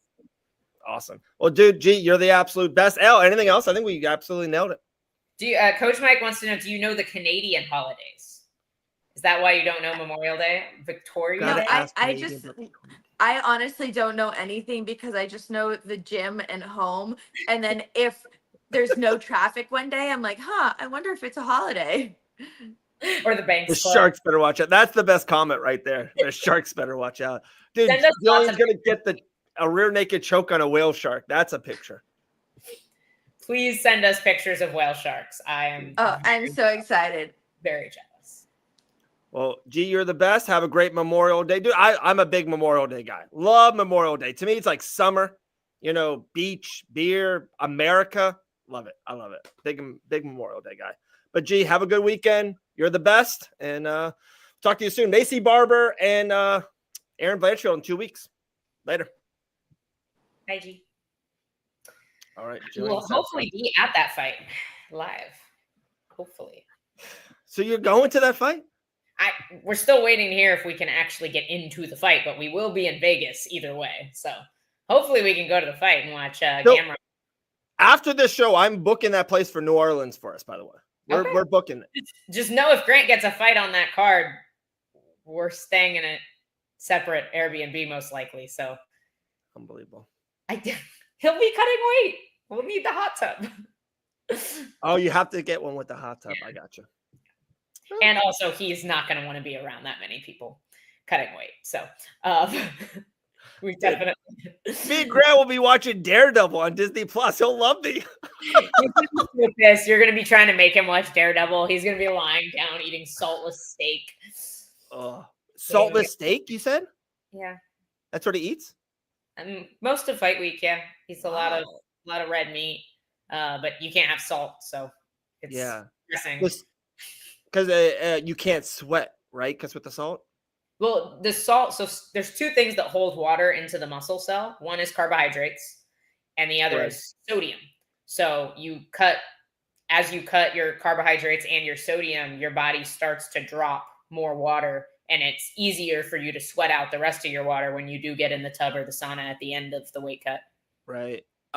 Dude, I've seen this name in the comments like 35 times, so I gotta bring it up. Let's just talk about it, El. Denise Gomez versus Tisha Torres. How does this fight play out? I think Denise Gomez is on the up trajectory. Yeah. I love Tisha.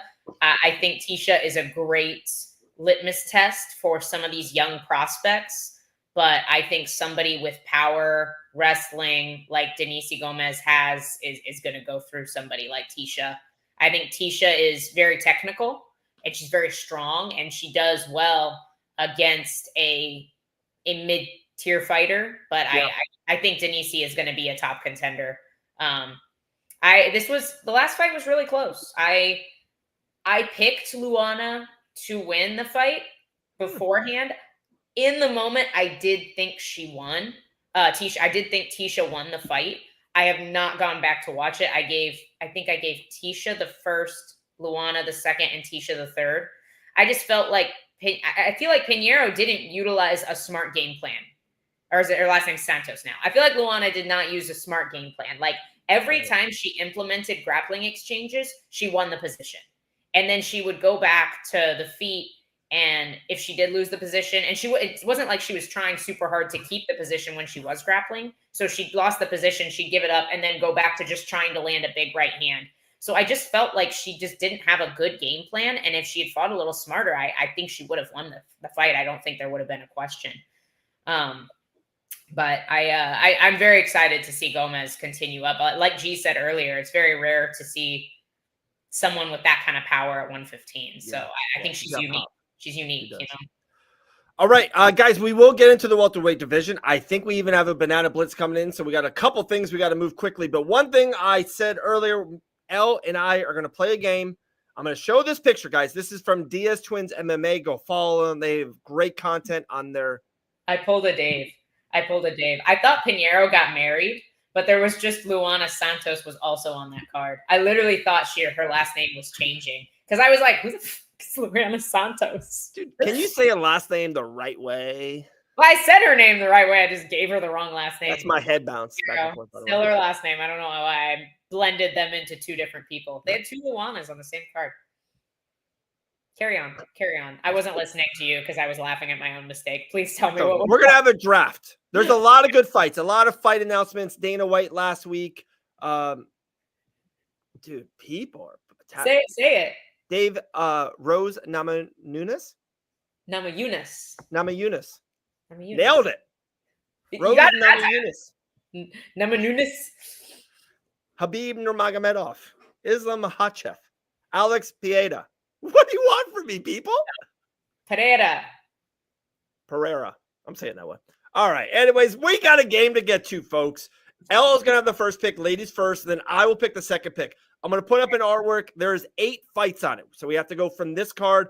Elle has the first. I'll have the second. Elle will have the third. I will have the fourth. We're going to pick the best fights. Like if we are trapped on an island and we can only have this fight to watch, Elle's going to pick that first, and then I'll pick the next one. Elle, are you ready for this game?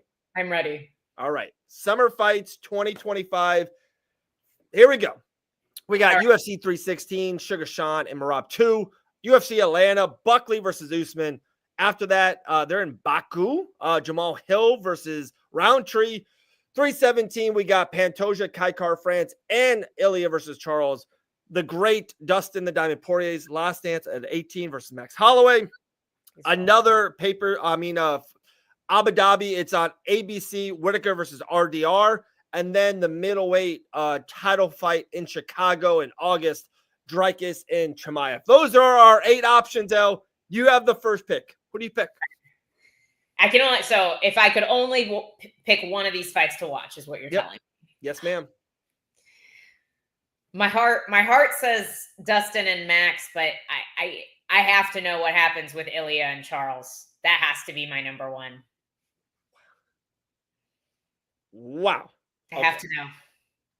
All right. So Charles and all. Wow. I was very surprised. I had a different draft strategy. Guys, the correct answer and the only answer is Dustin Poirier. Guys, this is maybe my favorite fighter's last dance. And he's fighting a trilogy against every fighter's favorite fighter, Max Holloway. 5 rounds, BMF championship, main event. You can't make a better fight. Poirier, Max Holloway is my fight. Because we have seen it twice. And how often is a guy 0-2 against somebody and then wins the third? Never. So we know that. Do I want to see this fight 100%? But we also know the result because we've seen it twice before. You're probably right, but I think you're kind of missing a little bit. If Dustin Poirier in his home state puts down the gloves, his wife and daughter's next to him, he's got a bloody eye, he's crying, they show a video. This might be literally one of the greatest moments in UFC history. Like, guys, you can't miss this fight. You can't miss this. No, you're making me feel like a bad teammate. I'm trying to be unbiased here. You're his teammate? Unbelievable. Trying to be unbiased here. Maybe I'm leaning too far away from my bias. Dude, Poirier's Poirier. Okay, you got the next pick, third pick overall. Let's see where you go because I think I was going to pick this number 1, but I thought you were going Poirier. Okay, so I did not understand the rules. Yeah. So I can't pick what you've picked. No. That pick's off the board. Can't watch it ever. You're going to miss that fight. Sorry. Didn't understand the rules. Do you want to redraft?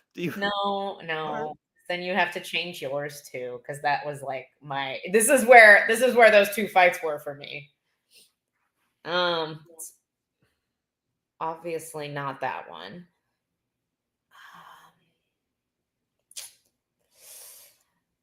I think I got to take Pantoja and Kaikar France. Okay. I think he's of all the people that Pantoja has beat, it's been the longest since he beat Kaikar France. So I think there's a little bit more question to it. And Hill versus Khalil Roundtree is like the last answer, Sean Sterling. Well, don't tell me that. And that's draft strategy. Keep it to your eye. My second round pick, this I thought was going to be my first round pick. I'm so intrigued in this fight now. I cannot wait for Dricus, Duplessis, and Chimaev. I have no idea what's going to happen. What you said about Ilya and Charles, I totally disagree, and I could be wrong. I think Ilya is going to smash Charles Oliveira and win the championship. I think there's no question about it. This fight, I have no idea. Chimaev can win in 20 seconds. Dricus can win a split decision in 5 rounds. This could be fight of the year. This could be boring somehow. I have no idea. I'm so intrigued. Dricus and Chimaev, Chicago, Illinois for the middleweight championship. That was going to be my first pick. I get Poirier and Dricus. I am winning this draft right now. Winning this. What's your 3rd round pick, Al? Win. How do you win the draft? The people will say. People will say. Next, I'm taking Usman and Buckley. I think that is one of the more exciting matchups in this welterweight division right now, which is far from stale. There's so many good contenders, and I think Buckley is.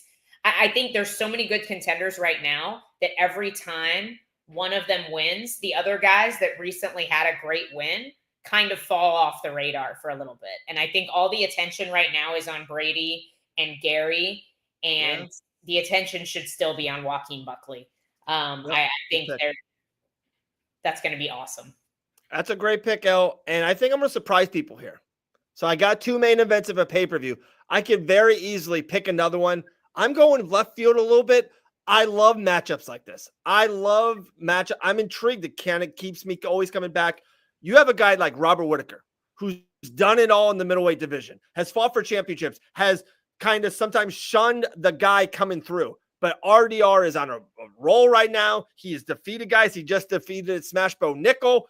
I love this fight. Main event, Abu Dhabi. I'm intrigued to see, are we going to see the rise of RDR, or are we going to see Bobby Knuckles do what he always does and keep winning? I got Whittaker and RDR. All right. And I got to take the UFC 316 main event here with Volashvili and O'Malley too. Do I think it's different than the first time out? No, but I very much enjoy watching Merab fight. And I just don't think this is a good. I think Jamal Hill is done. I don't think I do. I think he's done. I think Roundtree still has some great fights left in him, but I'm not interested in the outcome of this fight. Wow, this could be the next number 1 contender for the UFC light heavyweight championship. Especially, I think if either guy whoever wins this probably fights Ankalaev next. I like that fight. He's smashed by Ankalaev. Like I'm not excited about either of these guys as a contender. I'm way more excited about an RDR than I am about a Hill or a Roundtree as a contender. So Elle's team. So Elle's on an island. She's going to watch Charles and Ilya, Pantoja, Kaikar, France, Usman, Buckley, and O'Malley, Merab. I'm going to watch Dustin Poirier's last dance. Dricus versus Chimaev for the middleweight championship. Whittaker versus RDR and Hill versus Roundtree. I don't know who won, but I think I know who won. I will agree with Dawson here. Roundtree versus Ankalaev is definitely more interesting than Hill. I don't think dude, Jamal Hill he looks so out of shape. I think his best days are far past him. Okay. Respectable. If I hadn't understood the rules, this was not explained to me. He just sent me these and he's like, we're going to do a draft. I've never played fantasy football. I don't draft things. I don't watch the draft. I don't know how this works. Guys, I watch MMA. And as we know, the only organization to ever do a draft was total bogus. So I have they haven't even had 0. By the way, in the DFL draft, when someone drafted K-Rock, could another team draft her, or was she drafted and couldn't be drafted again? I didn't watch because the draft was already done before the draft started. It wasn't even a real draft. Oh my God. Did you watch that thing when they leaked all the answers right before it started? Did you sit this is a smart man right here. DDP Max has got to be number 1. And it is. I did not understand the rules. Yeah, and I know it sounds so wild, and I'm just going to be honest about it too. The fight to me is secondary. It really is. Like, this is Dustin's last time, his last walkout. And I'm a sucker for this. His last press conference, his daughter will be there. Like, I think regardless, win or lose. And I know it sounds crazy about it. Like, whatever happens, I'm more intrigued to see what happens afterwards. Him putting his gloves in New Orleans. It's going to be a stand-in over. I'm planning on going. Like, I'm literally looking at an Airbnb. I've already looked in tickets. Like, I need to be there. I think I'm planning on going. I think the one argument you make is, regardless of the outcome of that fight, Yeah, it doesn't change anything for the division. I agree. So Totally. I think like Charles beating Ilya or Ilya beating Charles, the trajectory of what comes after either one of those two things are vastly different. Of course. And very exciting for that division. While if Max pulls this off, like the moment itself, I agree with you, is going to be like it's like Zombie retiring in South Korea. Yeah. Like there's not a lot better moments than DP getting to retire in New Orleans. That's world class. Yeah. From the flip side of that, regardless of DP wins or loses this fight, he retires. And I don't think Max Holloway changes too much in the rankings and where he stands at lightweight if he does beat Dustin this time. You know? Yeah. So that's my one argument. No, you're spot on, Elle. Spot on with that. I think I agree Max Holloway's next fight. I agree it should be number one. Win or lose, his next fight is a Gaethje, an Arman, a Patty. Win or lose, his next fight is that. Like, no, I agree. I don't think it changes anything. For him. No, I completely agree with that. It's up totally to you. I don't know if Grant's by you or if you want to do Banana Blitz right away, or if I still want to do the welterweight division with you. Oh yeah, pull that up and I'll tell you. All right, here we go. So our next game is this. I think I told you. If not, Elle, I apologize for being a horrible host. I want us to book the welterweight division. We did it in the car, you and I, with Grant, and had fun with it. But I want us to book the welterweight division. So I'm going to pick this up right here. Here are the rankings. Our champion is Jack Della Maddalena. Bilal number 1, Brady 2, Shavkat 3, Leon 4, Usman 5, Gary 6, Buckley 7, Michael Morales is now 8, and Colby Covington is 9. I know this is hyperbolic, and people are gonna be like, "Come on, this is the greatest top 10 of rankings I have ever seen. This is insane." Who's 10 right now? Do you know? I did have it. Give me 8 seconds. Okay. Gilbert Burns. Okay. And then, by the way, we still have Carlos Prats, Wonder Boy, Vicente Luque, Kevin Holland is on the. There's still a plethora. MVP is still in there. Yeah. Crazy. So, yeah. Here we go. Can I throw you mine first? And you're like, Dave, I like it, or can you? Are we respecting the matchups that are already booked, like Buckley, Usman, and Jack and Islam, essentially? Okay. Yep. So, how I would book it, and yes, Islam moving up he's going to fight for the championship versus Jack Della Maddalena. I'm with that. To me, probably the most important matchup that needs to happen after that, we need to see Sean Brady versus Ian Gary. That's the fight we need to see. To me, the winner of that fight clearly becomes the number 1 contender. The loser, I don't think loses much. They still fight another top 6, 8 guy after that. And not even that, it's just intriguing. It's a great fight. I think it's a great co-main event for New Orleans behind Dustin Poirier and Max Holloway. No, I like that a lot. You like that? Okay. I agree that matchup should happen. Do you want to do all of yours? Or are we Yeah. I was going to do them all if that's okay. Yeah. Okay. Then next, we do have Buckland and Usman, and I have something after that. But after that, we just saw Morales win. I think he needs to fight a heavily ranked guy. I think Morales versus Leon Edwards. Let's give Leon a striker. Let's see that matchup. I love that matchup. Also, I want to see Shavkat Rakhmonov versus Bully Bilal Muhammad. That fight was booked. Now that's not a championship fight. And I think Shavkat lost the spot. And I know people might think, oh, he should fight for the title right away. I disagree. I think sometimes in life, bad stuff happens. Arman's not doing that. Like, you were booked. It didn't happen. Injuries stink, man. That's what happens. Maddalena is a new champion. That hurts him. Islam moving up hurts him. I think Shavkat needs another win. It makes perfect sense. Shavkat and Bilal. And then my little dark horse here, I got Carlos Prats versus MVP, 2 strikers. I think it's a fun fight. The winner of that kind of jumps into that 10-11 spot. I agree with you pretty much. Those were essentially all of mine. That's why I was smiling, because I have nothing now. Hey. I really like Morales and Leon. I think that makes a lot of sense. I think it sets for a really exciting fight because I think Morales will pressure Leon. I expect that to be a really fun fight, and I think it's also a way to avoid eliminating a contender because you have so many contenders here in this top 8. You don't want to have to fight. You don't want to fight them against each other until they're fighting for a number 1 contendership, right? Because neither of them loses too much ground. Totally agree. Buckley and Usman are matched up right now, which I think is smart for the same reason. You don't want to lose a contender, right?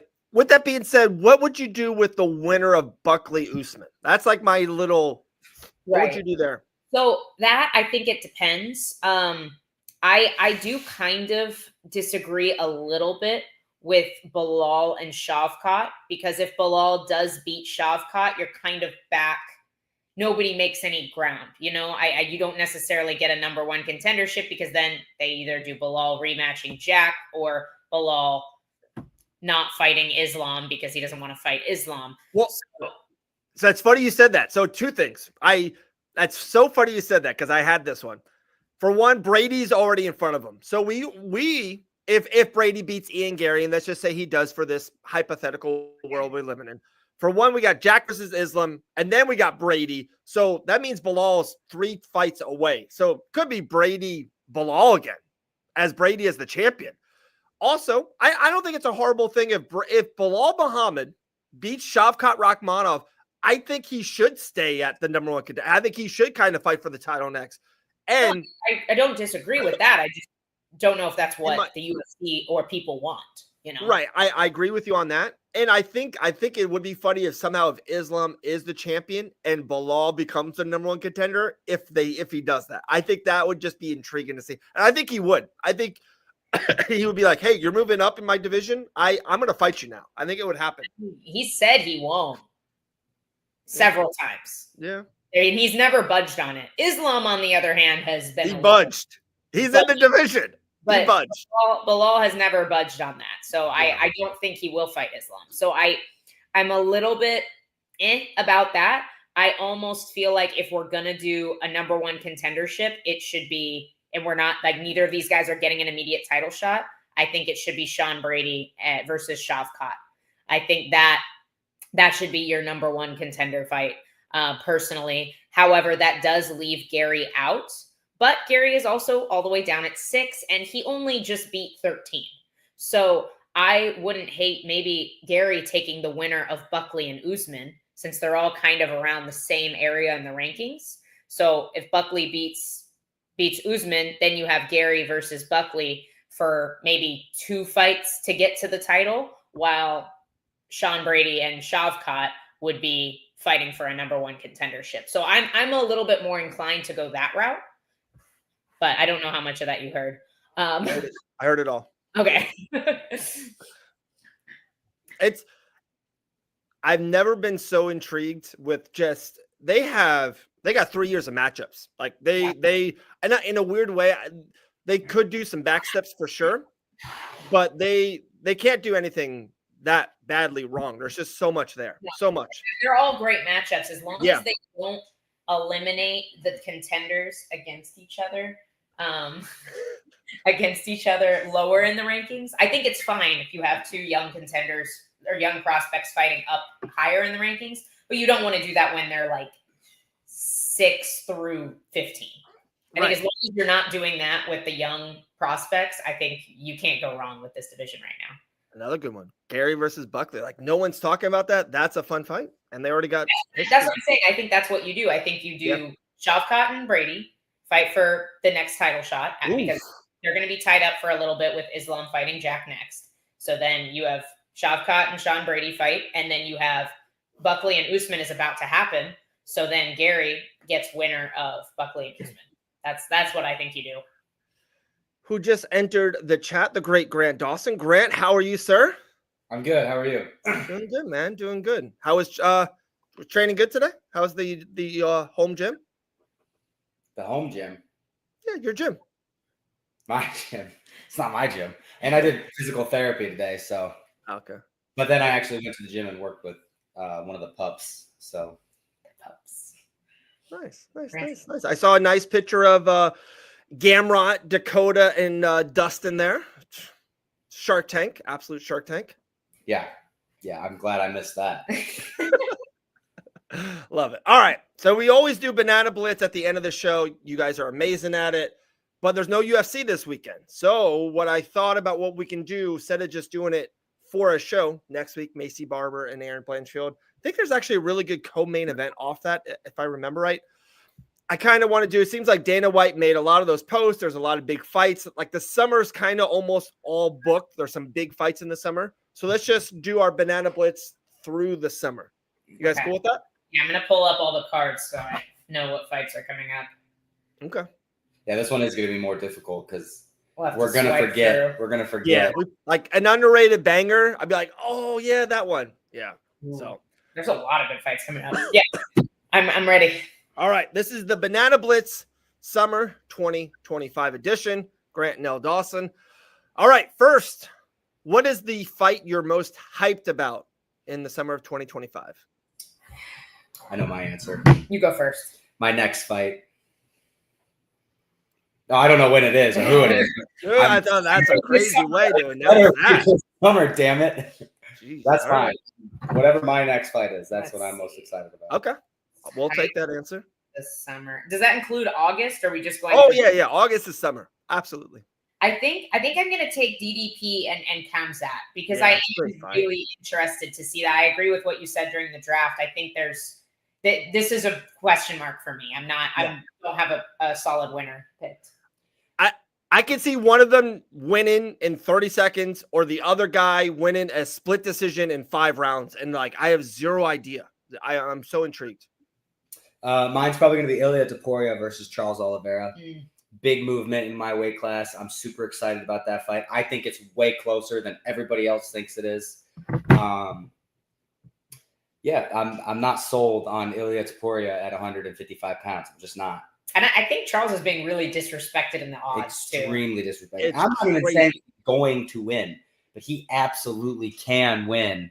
Yeah. And somebody being a minus 370, that's basically saying they can't win. Right. That's insane. Yeah. Wait, Ilya's minus 370 or Charles is plus 370? Ilia's minus 370. Right, as you say. So Charles is probably plus 320 on the comeback? 85. That's insane. Like Charles Oliveira, like versus who? Is he that big of an underdog to? That's crazy. Right. I don't think he was that big of an underdog to Islam. Especially when, he had a competitive fight with Arman Sarukian, who I think is phenomenal. Yeah, split decision. Close fight, split decision, could have gone either way. Yeah. In my head, I was not confident Arman won that fight. So and then he comes off and he beats Chandler the way he did. He mauls Chandler.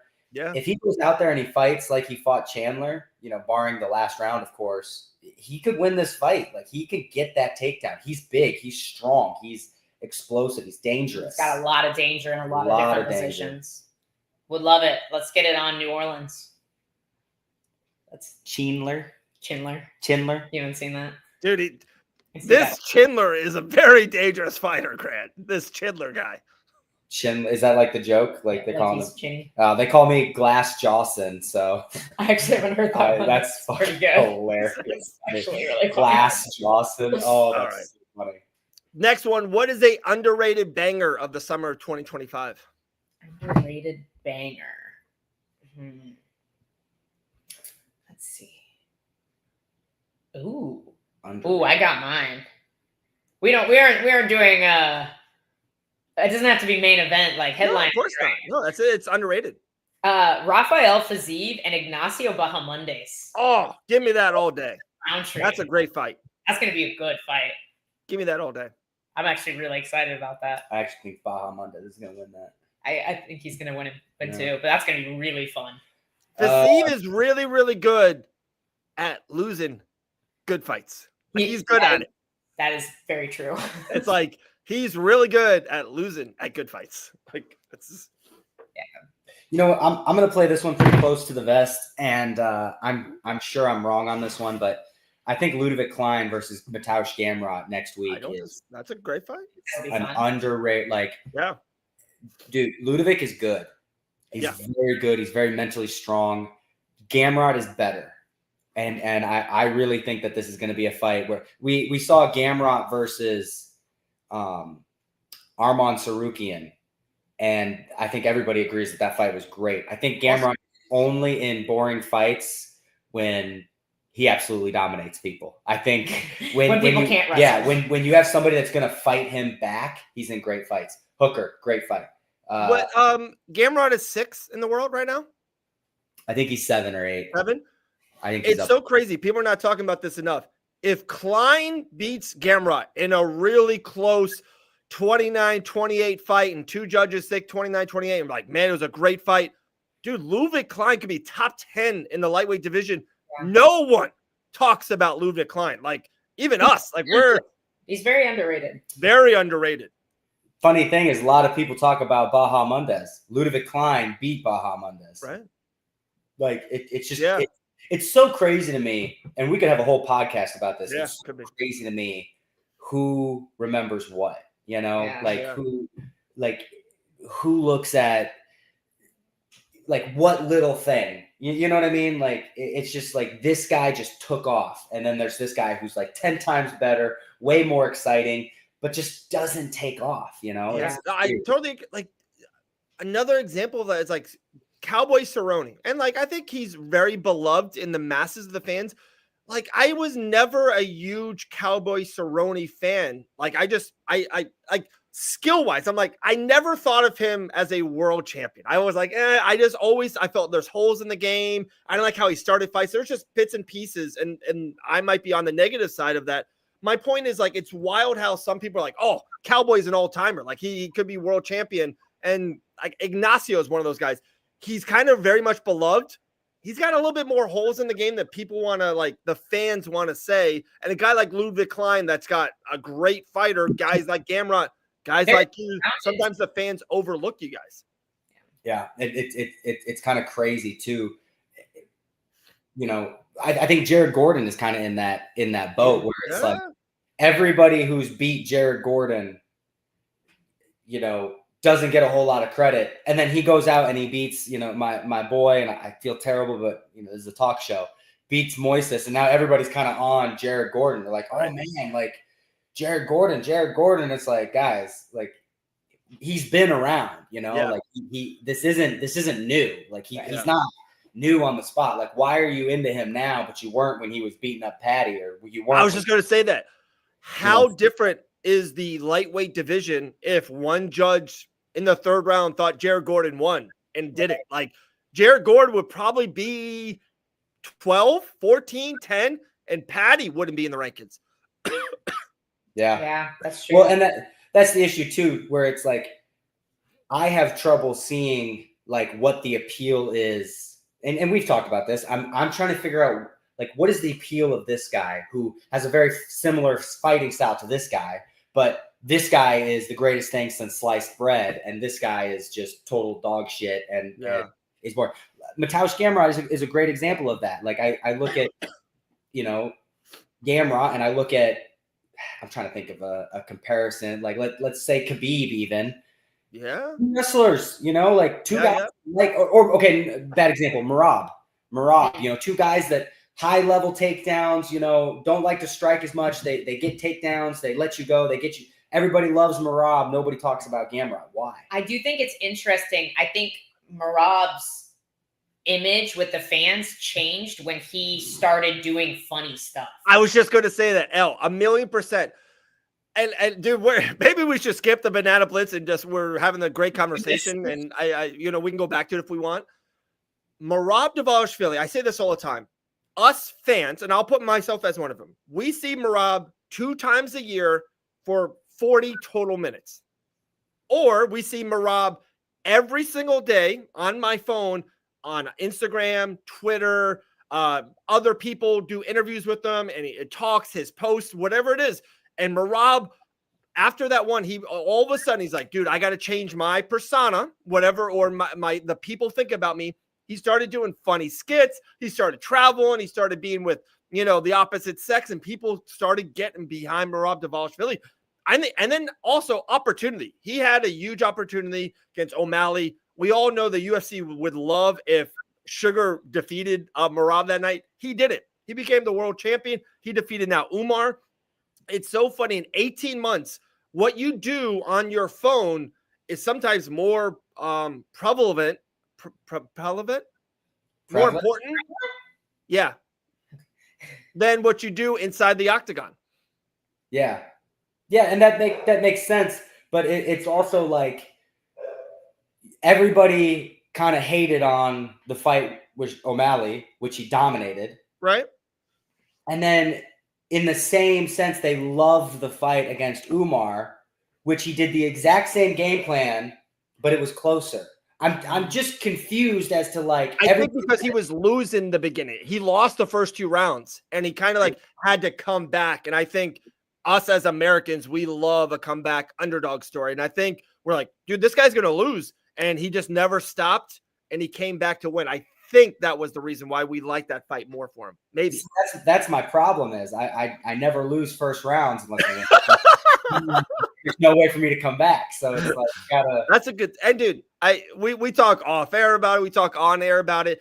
It's a little if Grant Dawson wins fights, there's just no stopping you. There's no, and that's one thing I do love about sport. You win fights, there's just nothing they can do. It's maybe your way is a little bit more of the Bilal Muhammad way of like, oh, this guy just kept winning fights. He has to fight for the number 1 contender. He has to fight for the championship. Yeah,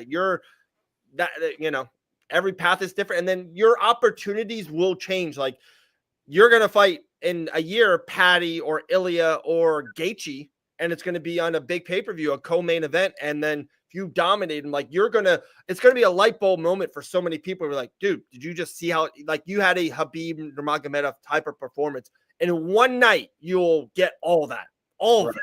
Right. Well, it's funny to me. And I think that there's more weight to what you're saying than what you realize about Merab, because if you look at somebody like Movsar, we say Movsar, Merab are very similar.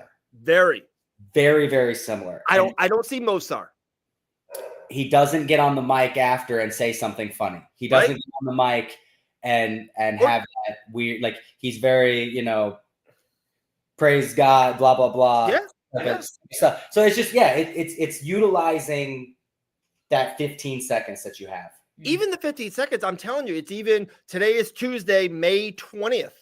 Like Merab probably did something like on social media. John Jones picked up Azbullah, and he was on the back of a moped in Tijuana pulling at someone's hair. Like that's what we as MMA fans saw yesterday. You know what I mean? Like Jones is going to be, he's like conning his way to a world record for like holding the belt as long. No. He's Irish honeypotting. The same thing that Conor McGregor did to Michael Chandler, John Jones is doing to Masvidal. For sure. He's saying, don't fight for 2 years, get out of your prime, and then I'll turn the fight down. And then no, I kind of agree. Dude, I give Michael Chandler so much crap. I'm always talking about Michael Chandler. I think he sucks now, but credit given, he would have lost so many more fights if he hadn't waited for Conor. He'd probably be 2-7 right now, 2-8. But exciting fights. Yeah. Dude, if him and Fiziev ever fought, it would be the greatest good draw in the history because neither one of them knows how to win. All right. Who has a guaranteed finish in the summer of 2025? Oh, we're doing this again? We're doing this? All right. Guaranteed finish. Should we skip it? No, I'm in. All right. Ooh. This is UFC 316 prelims. Bruno Silva versus Joshua Van. I think that's a guaranteed finish. In the flyweight division, your guarantee out of the whole summer is a flyweight prelim. I might be feeling a little rushed, but I feel good about that. Dude, power guys, great boxing with a bunch of finishes at flyweight. Or it's going to be super boring and they're both going to stand in front of each other and faint for 15 minutes. It's one or the other. You're the best, though. I hate to do another. I already picked this, but it's got it. I think Ilia Topuria versus Charles Oliveira is a guaranteed finish. I agree with that. Best finishers That's fair. in the sport. I just don't see either of them going to decision.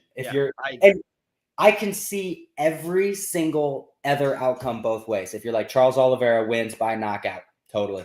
Charles Oliveira loses by knockout, totally. Yeah. Both guys win by submission, totally. At the same time. At the same time, they heel hooked each other. That'd be a good one. That would be history making. I see that for sure. I do another one. I do think Dreykus and Chimaev will stop in a finish. I do. Ooh, you know what else is a good one? Is Derek Lewis and Taliesin Teixeira. I think that ends in a finish too. I'm liking Whitaker versus RDR too. Ooh. Which way? RDR. I got Bobby Knuckles coming.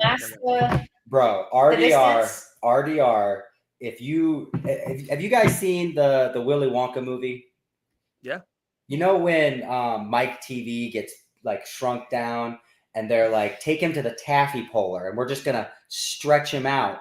RDR is just DDP stretched out. That's all he is. I heard that analogy. He is very Dreykus. They're very similar. They even have the same amount of losses. Do they really? They That's do. Hilarious. It's actually crazy how identical they are. If they twins, one would be making fun of the other for being short and fat, and the other one would be making fun of the other one for being tall and skinny.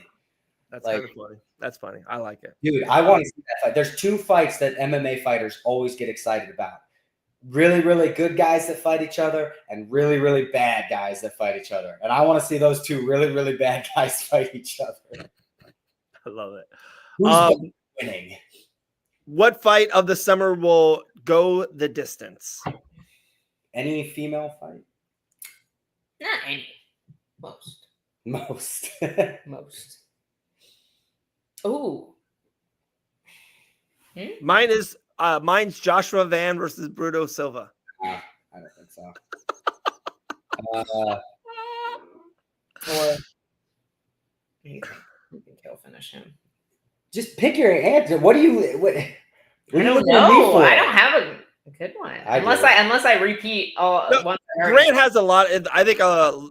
Any female on the prelim probably. Here's another. I think a sleeper to go the finish. I think Buckley and Usman goes to the distance. I was just gonna say that. Actually, I agree with that too. I was just gonna say that. I was debating between Aaron Blanchfield and Macy Barber and that one. I think those are two good ones. Yeah. Aaron's got some sick, nasty jiu-jitsu. So I have Aaron winning that fight. I was yes. Elle and Gillian had Macy. You have Macy winning that fight? I said I was 50-50. What are you putting words in my mouth? Look, if Aaron Blanchfield, you're agreeing with Gillian a lot today, okay? You didn't have my back one time, Elle. Oh, here we go. Here is a guaranteed go the distance. Ketlin Vieira versus Macy Chiasson. Yeah. There you go. I don't even know who those two are. I was just gonna say that. I was like, I agree with Elle on that one. All right. Here's a good one. Who is a lock of the summer? Kayla Harrison. That's the correct answer, Elle Dawson. Yeah, that's the Maddie with easily the line of the show. If Juliana wins, I'm gonna walk in front of traffic. That's what Maddie said earlier. I'll push her. All right. I'm just saying if she does win, Kayla will probably also walk in front of her. Oh my goodness. Jeez. Who's your underdog pick of the summer? See, I don't have the odds. Are you on the ESPN app or the UFC app? The ESPN app. Oh, that has all the odds. I'm kind of leaning towards Charles, but I feel like I've already picked him for so many things. Wow. How about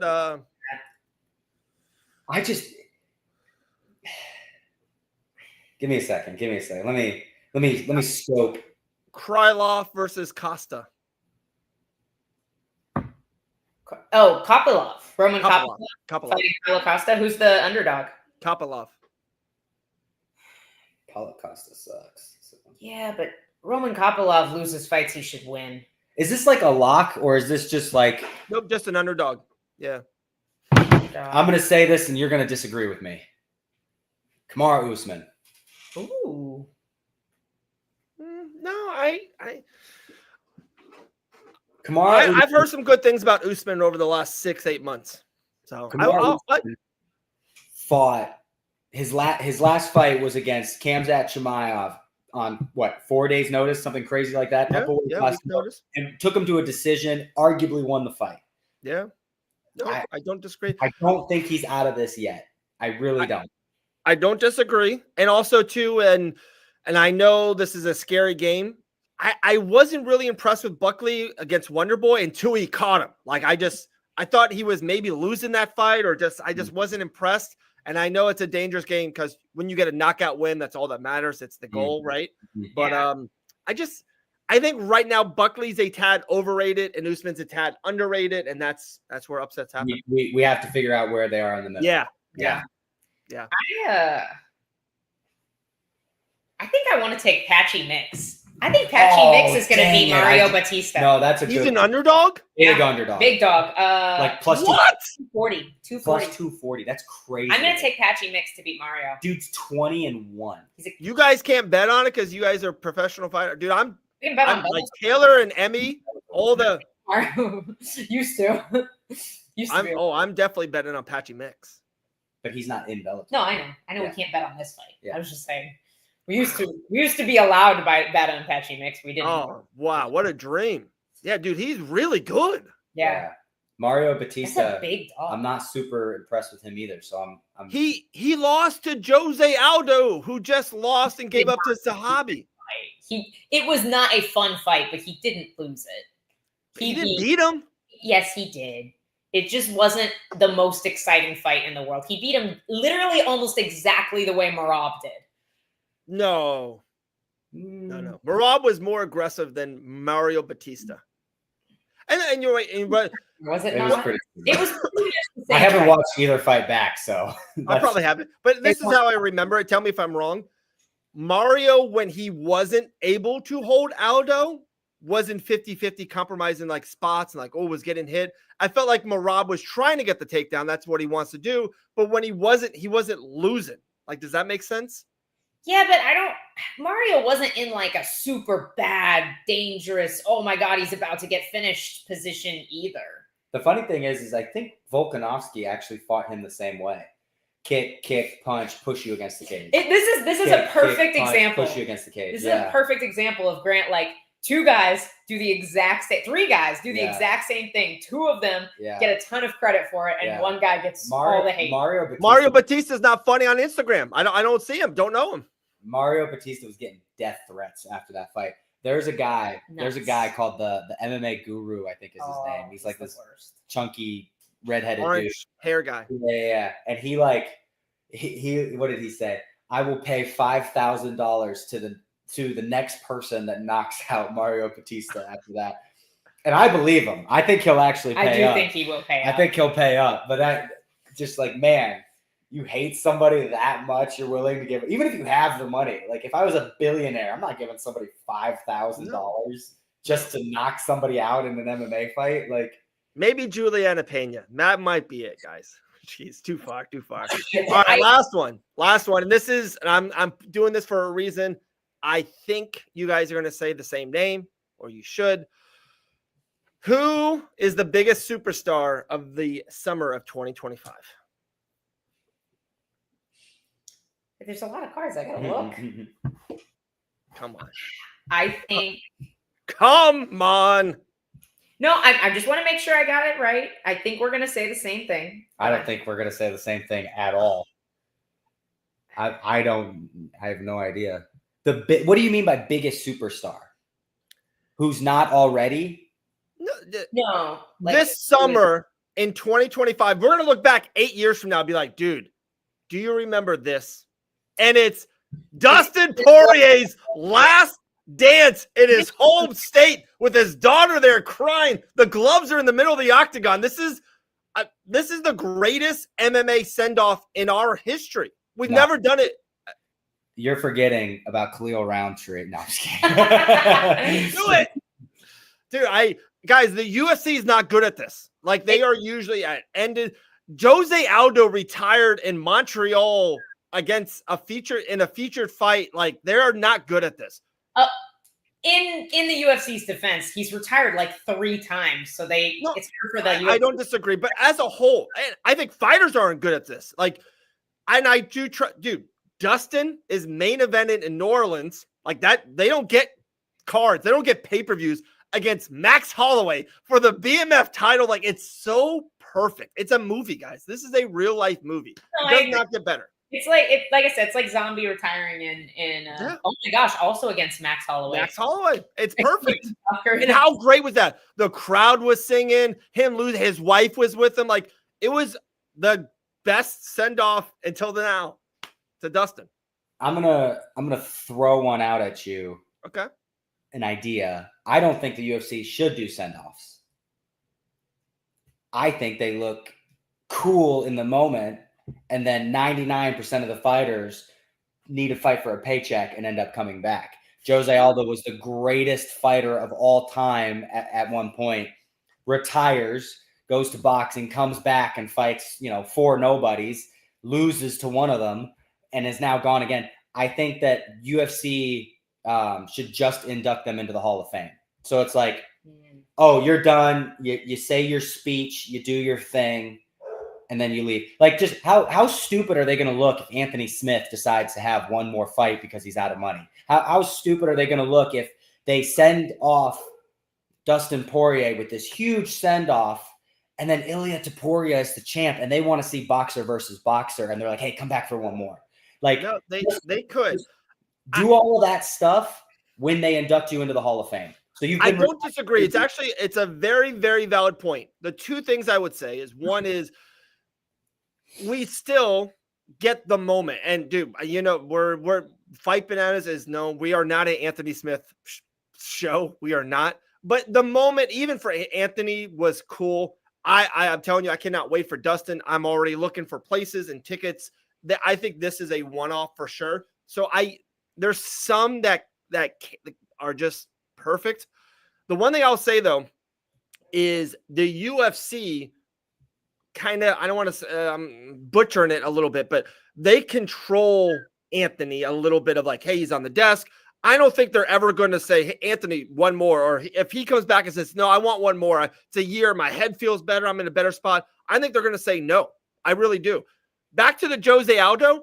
If you guys remember this, it wasn't Jose. And someone told me this. The UFC reached out to Jose. The card was in Rio, a pay-per-view. The main event, they faltered. It was supposed to be something else. It became Pantoja versus Steve Ercik, who I don't know if that guy still exists or not. They were dying, and they called Jose to come back. So I don't think it was even Jose. And same thing back to Dustin. Dude, he might fight again. No one knows. Only he, he probably doesn't even know, honestly. 4 years from now, it's Grant Dawson's the UFC lightweight champion. The card's in Miami. You're supposed to fight Ignacio on his 7-fight win streak. Ignacio blows out his ACL. It's Friday night. And Dustin Poirier, for some reason, weighs 162 pounds and lives in Miami. Who knows? But my point is, I think the most UFC, that was a bad one. Most comebacks, they control the comeback, I feel. Well, maybe for somebody like Jose Aldo, or Dustin Poirier, but you're telling me they need somebody at 205 for this dude, this up and comer, this guy that is just tearing through everybody. He's the next Alex Pereira. Like, oh my goodness, this guy is just an absolute savage. His opponent has backed out. Anthony Smith said 2 months ago that he kind of wants to fight again. He's a name. Give him that guy. And then all of a sudden, Anthony Smith's comeback fight to fight this dude. They talk about all the wars that he's been in, and then he's got his time off now, and he feels great. And everybody forgets about that humongous send-off they had to the guy from Omaha, Nebraska. And it's like nobody cares about. Hey, I'm from Lincoln, Nebraska, so I'm if he can do it, I can do it. But you were born in Lincoln, Nebraska? No, I wasn't born. I grew up in Stromsburg, Nebraska. And it's right next to the Lincoln area. Where were you born? I was born in Wisconsin. Really? Mm-hmm. In Madison?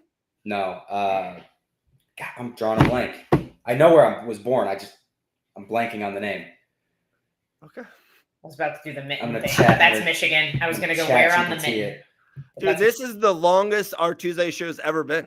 I might leave you guys in here. No, we're done. We're done. After Grant finds his birth certificate, we're done. Cambria, Wisconsin. I asked ChatGPT where I was born, and it told me. Jeez, you guys are hooked on this thing. Sorry? You're hooked on this thing. I love it's ChatGPT. amazing. Oh It's my goodness. Amazing. Oh my goodness. I'm gonna do it. My next post, I'm gonna do a thing, and I'm gonna say in the comments, like, I'm responding to every comment with ChatGPT. Pretty So, good. That's we'll pretty see good, dude. Your next video thing, if you want, only if you want, I want you to send it to me, dude. I'm like the content, the artwork that I found with that app. I love it. It's like It looks great. that welterweight one I sent you. I loved it. I thought it was awesome. No, it looks great. What app is it? I can't say it on there. Oh, send I it don't to want me. people to steal my app. Send it to me. Was it Yeah, it's Chat- only 3 people have it. I'll play it. All right, we're done. 2 hours and 20 minutes. Amazing. So long story short, Grant Dawson is thinking Charles Oliveira can win the UFC lightweight championship. That's what I got out of that. He totally can. 100% he can. No, I agree. I agree. Whoa. Literally, like 10 minutes before you came in, he said Ilya Taporia absolutely smashes Charles. We don't even need to see the fight because he knows what's going to happen. No. For one, That's what you do to me. You did I'm say good at doing that to you. I'm good. smash. The reason we had a draft, and Grant, if you can only you go to an island Oh. and you can only watch one fight this summer, what fight do you pick? I can only watch one fight this summer. Yep. Yeah. That's been announced already, by the way. That's been announced. You can only watch one. What is your answer? I mean, I'm pretty excited about Charles Oliveira versus Ilya Taporia. Oh my goodness. Who are you picking? The greatest lightweight of our lifetime is retiring in his hometown in front of his daughter. It's the only fight that matters this summer. Against the This guy is he's already beat twice? And I, dude, I have you never. guys are so similar. It's so bad. We're even. Hey, Grant, I said this to Elle. You're right about that. But the fight doesn't even matter. It's everything else. The walkout, the end in, the hug, him putting his glove down. What fight do I want to wanna watch? see? I want You're to watch the already- fight. I'm not, dude. The send off is going to be like 2 minutes long. Like, Dave, this is why Dave's a WWE fan. I love the story. you know what Kayla Harrison told me the other day, which I absolutely love, and it makes so much sense. She said, WWE fans, I don't know if she made this up, but she's the one that told me, so she's getting credit. She said WWE fans are like fans of Shakespeare. They fall in love with the character, they fall in love with who does what, and they fall in love with the story. MMA fans are like fans of the Coliseum. They don't care if you're the lion or the gladiator. They just want to see somebody die. That's amazing. Yeah. That is amazing. That's how Michael Chandler still has fans. That's a post. That's amazing. I'm gonna use that. I've never loved you more than I do right do. now for a You great guys are. in front of Dave. Thank you. All right, guys. The For the great. exact same reason. So. And we are now 23 minutes past. And by the way, the best fight of the summer is Dricus and Chimaev. Okay, It's not all right, even Charles we're done. Oliveira. We're done, Dave. We're done. All right, we're out. Elle Dawson, Grant Dawson, the best in the business. Have a great week. No Sunday show. Gillian's traveling next. Have a good Memorial Day weekend. See everyone next Tuesday.